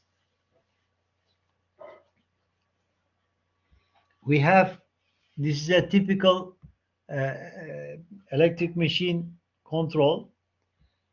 What is 1 over S here? 1 over S is integration. So you are integrating that one. Probably that is speed. So we control the speed first and then solve this, let's say, inner loop, and then we solve the second inner loop, outer loop, we solve it, and we obtain the position.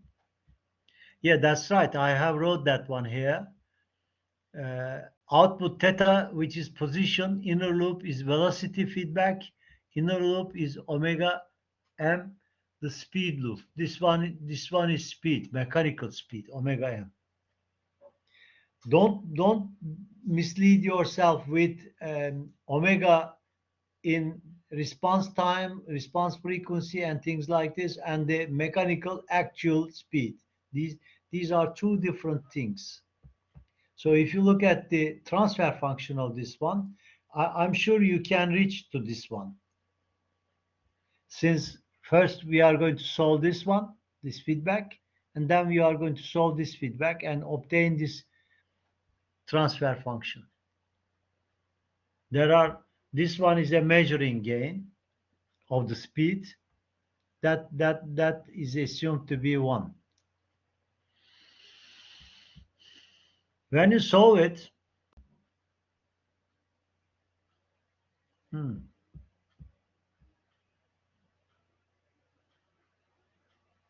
ben yazmışım, eklemişim buraya. I add that one here. Geri dönüyorum. That one is the transfer function.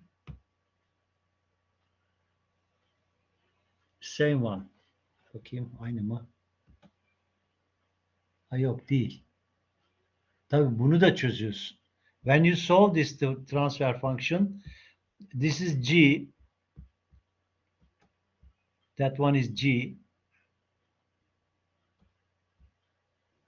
GS.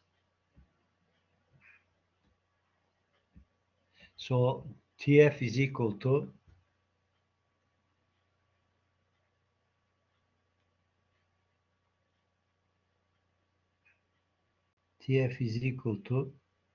G over 1 plus G. When you do that, you reach to this one. Now, how do you interpret that one? If you have a system like this, how do you interpret it?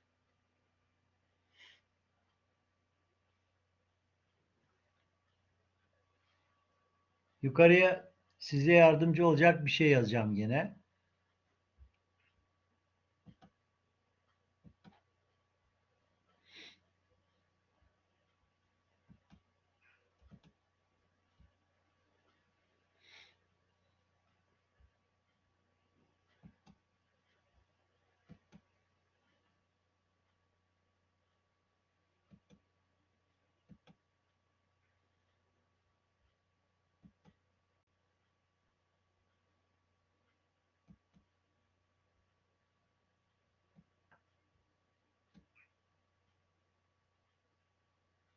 Evet. Yazalım bakalım. TF is equal to omega n square over s square plus 2 zeta omega n s plus omega n square. Omega n square. Sığdıramadım. Hiç hoşlanmadım bu işten. Just a moment please.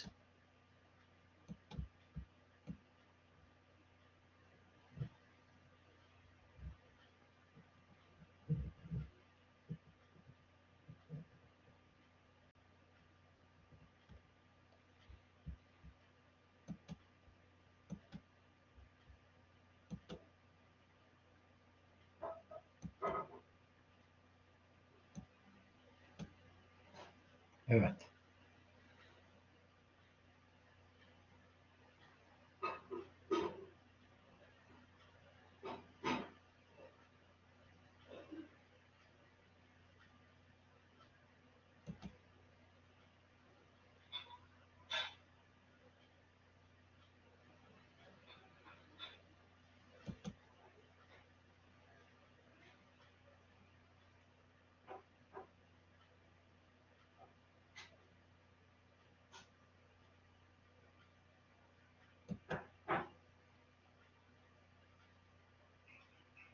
Evet, sığdırdık.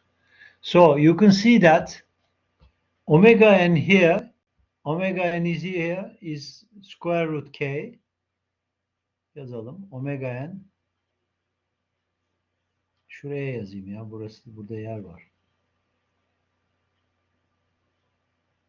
Omega n is equal to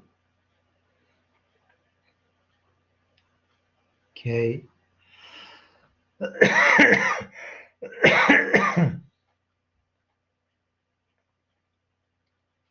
zeta, that one is 2 zeta omega n.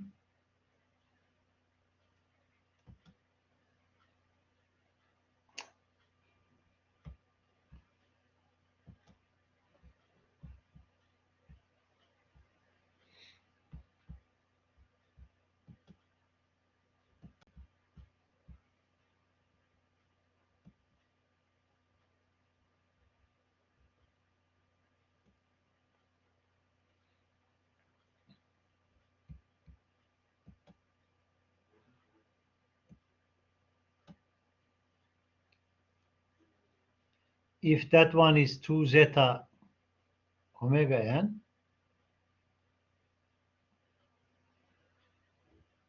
pek bir kocaman oldu. Neyse artık. Omega n ise zeta is obtained like this with this formula.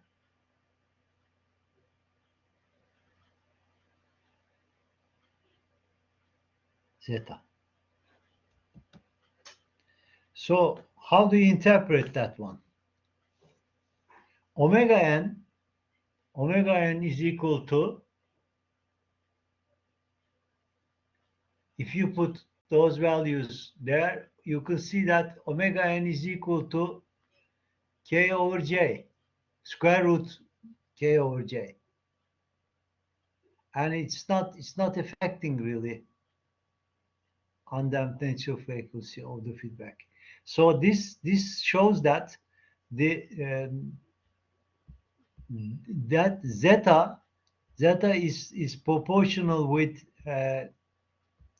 of course the friction makes zeta is higher, and kh is also affecting it, but in denominator the inertia is there, also the k, which is the gain of this function.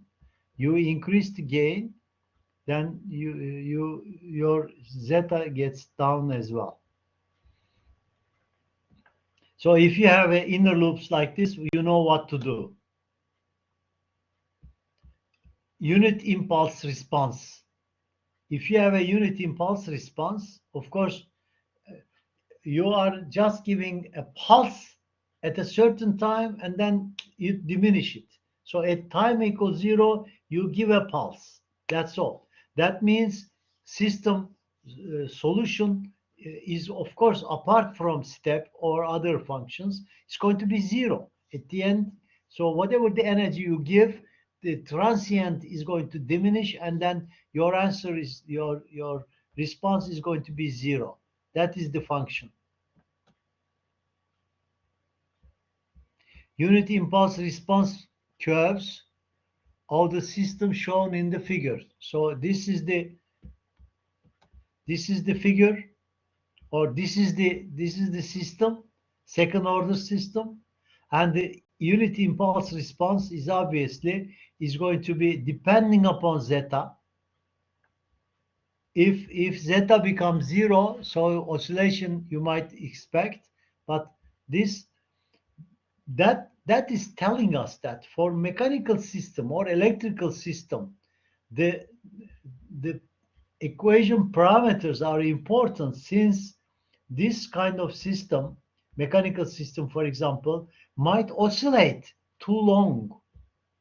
For example, a car is moving, and its zeta is, let's say, zero point 0.1, zero point 0.2, or something like this. Then all of a sudden you get hit for example, stone. So what's happening actually? You get a pulse, but only a pulse. That pulse causes vibration of your vehicle. Can you see? Oh, sorry, you can't see my hand. So you can, if the vehicle hits, then it's going to vibrate if zeta is somewhere there. So that zeta is important for us. We expect zeta 0.7, something like this is the best one.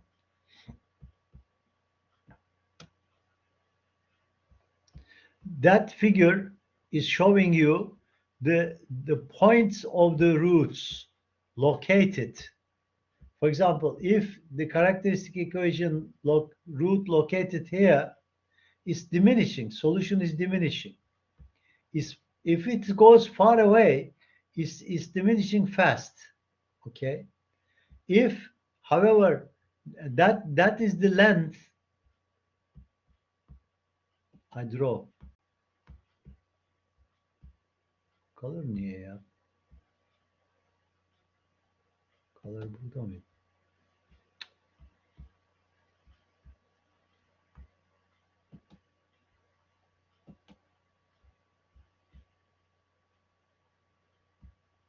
Buradaydı color.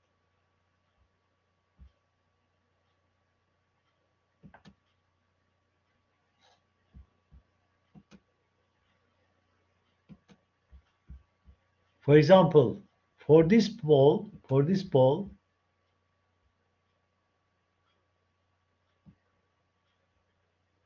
yok. Color istiyorum ya.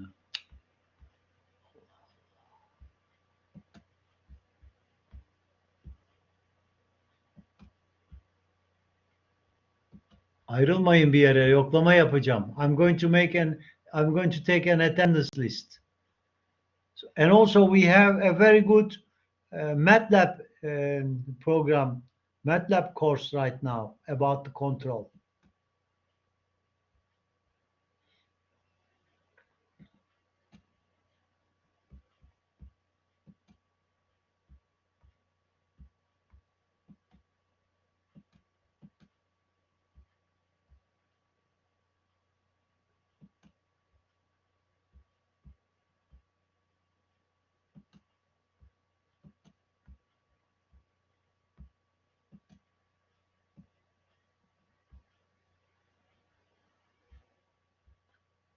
This length is the imaginary part of the root. So if imaginary part goes up, the omega d is getting up. The oscillation, you can see that the oscillation frequency goes up. So if you come here, if you come down, location of for this root, for example, oscillation frequency getting down. As long as you come closer to the real axis, your oscillation gets smaller, smaller, smaller. At the end, below the negative part, it becomes non-oscillated part. Okay, so if it goes too far away, response time gets higher, quick response. However, if you go down to the real axis, your oscillation diminishes. There would be no oscillation. However, that part is very important, since location, pole location on the j omega axis is a sinusoidal function. You remember that. Frequency, of course, goes down if you go down. However, for this one, if you locate here, it's a continuous signature. For that one, your response is getting unstable. For that one, it's unstable. For that point, it's unstable too. So you can see that the solution is becoming higher and higher and higher, and the vibration, for example, cause damaging the mechanical system as well.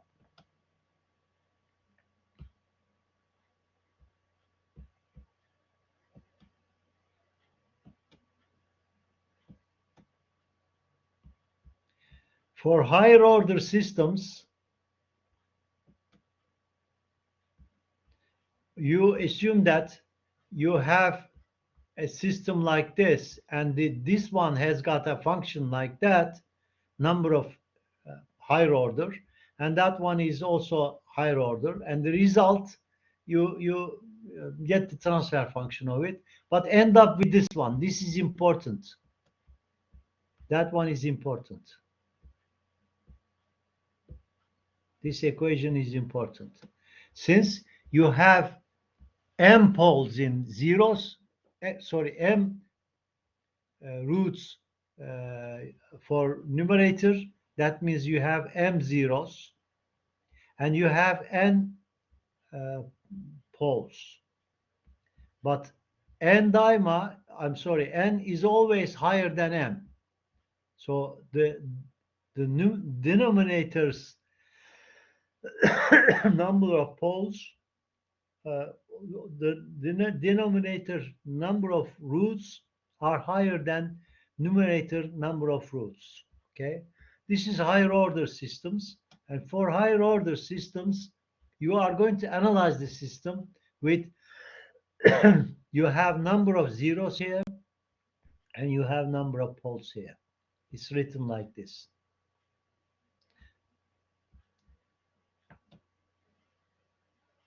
That is the question you are going to answer. Çocuklar, don't go away. I'm going to take an examination, take an attendance list. I see that some people are.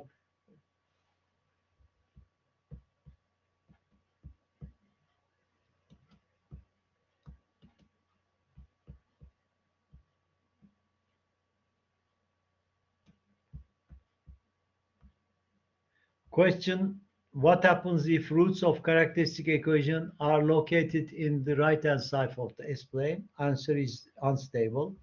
Consider four poles which are located there. When pole pair is more effective, which pole pair is more effective on system response? Bunu siz yanıtlayacaksınız. Tamam mı? Düşünün üzerinde, önümüzdeki hafta ben söylerim cevabını. Bunlar küçük quizler, küçük şeyler. Peki,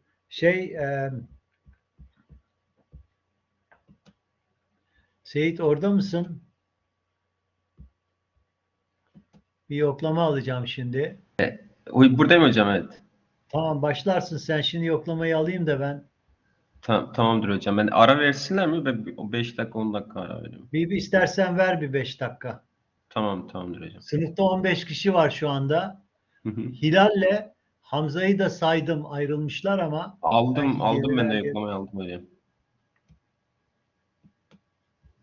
Tamam, ben yerleştiriyorum artık ve ben çıkıyorum buradan.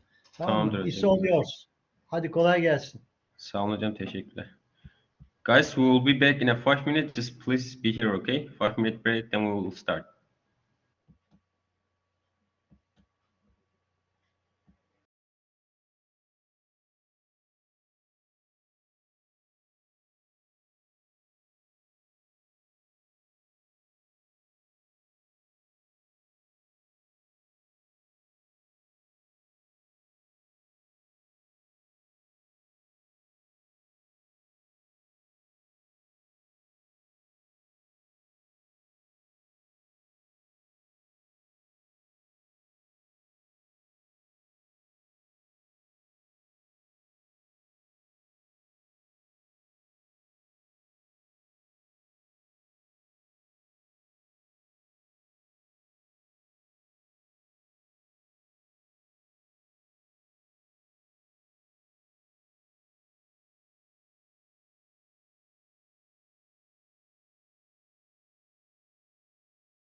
Oh, hello everybody.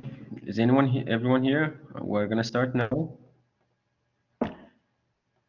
I took the attendance, but at the end of lab, we're gonna take attendance again, so don't leave.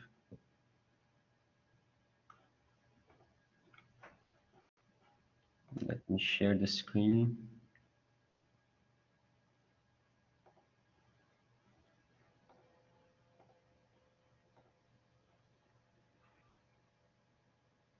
All right, guys. So everyone see my screen?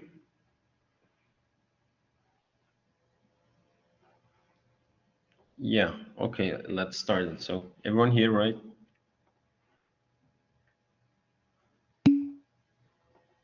Yeah. Good. Okay. Let's start. So today we're gonna do the steady state to transfer function conversion. Do you know steady state?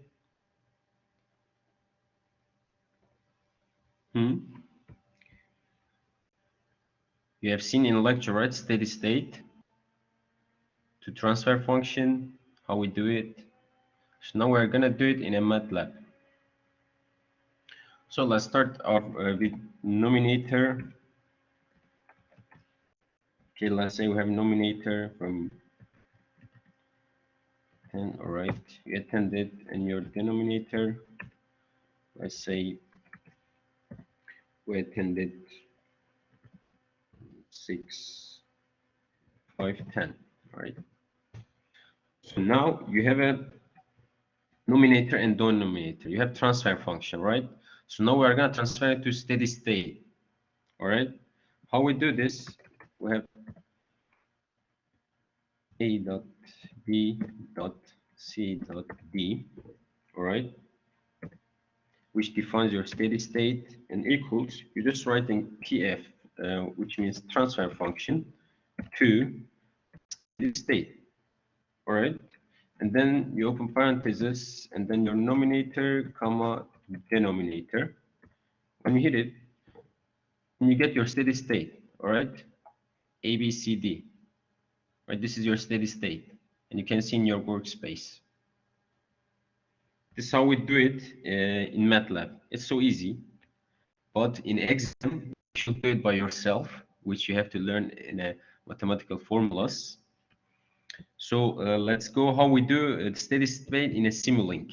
All right, let's go to Simulink and create steady state in there.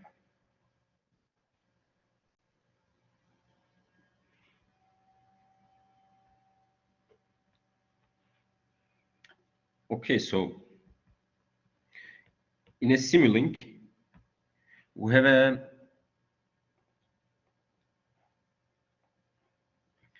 system like this. All right, we have a dampened compound pendulum. All right, you have seen the variables here. This is your block diagram of your system, the system here, and you can see your transfer function here. Your transfer function is in steady state. It looks like this. All right, see, this is your A, this is your B vector, this is your D vector, and this is your C vector. All right.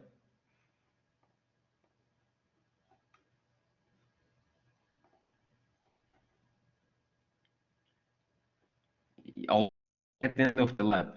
All right. So we have a transfer function here. This is your transfer function. This is block diagram, and this is your dampened compound pendulum. And we're gonna simulate this steady state. All right. So let's do it. We have a block diagram here like this. Okay. First, we need our step function. Let's say here we got this. All right. And then we need our feedback gain.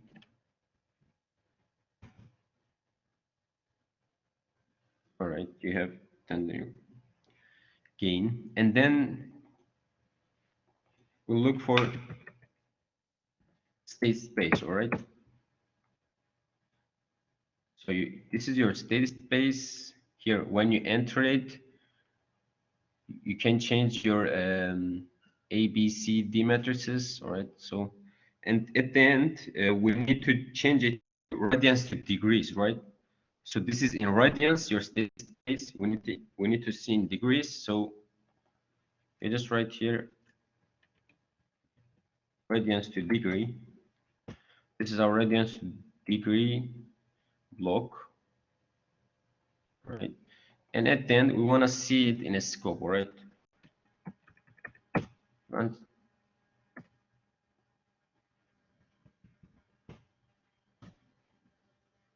we just end the scope here. You can just make the connection.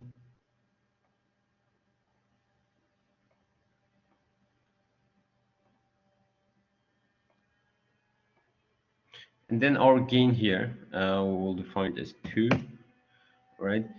And here our state space. When you click it, we're going to change it.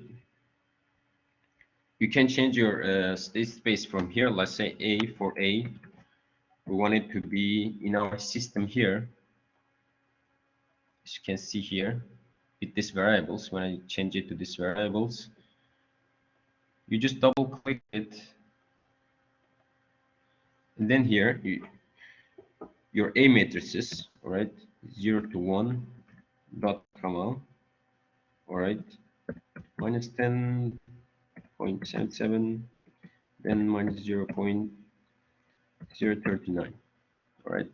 This is an A matrix, and for your B matrices, it's gonna be 0 dot comma 1.99, all right. So on your C matrices, will be 1 0, and D will be 0, all right. So this is your block parameter state space, all right. You can obtain the matrices from here. Then you just hit OK. Now we can run our system.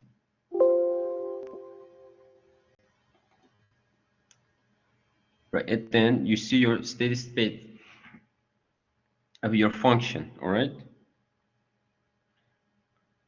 Our process start with 0, it goes in a condition, increasing and decreasing, all right? So your system in a steady space right now. This is its condition right now.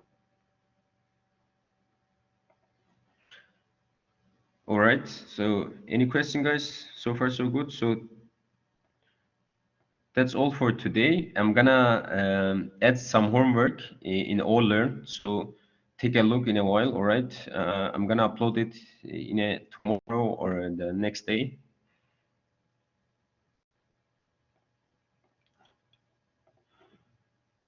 Is everyone here, guys? Now I'm gonna take a attendance list. All right, don't leave. 16 students. All right.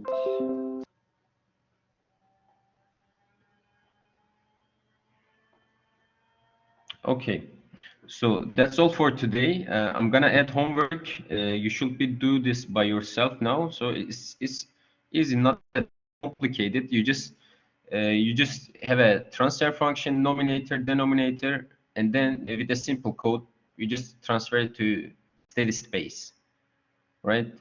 And from steady space, you can change steady space to transfer function 2. It's just reverse it, right? It's easy. In a Simulink, also you have your blocks, right? This is your state space block. And then you just change it from radians to degree, and then you see your steady space in scope, right? Okay, guys, see you next week, and take a look in OLearn. I'm gonna add the homework, all right?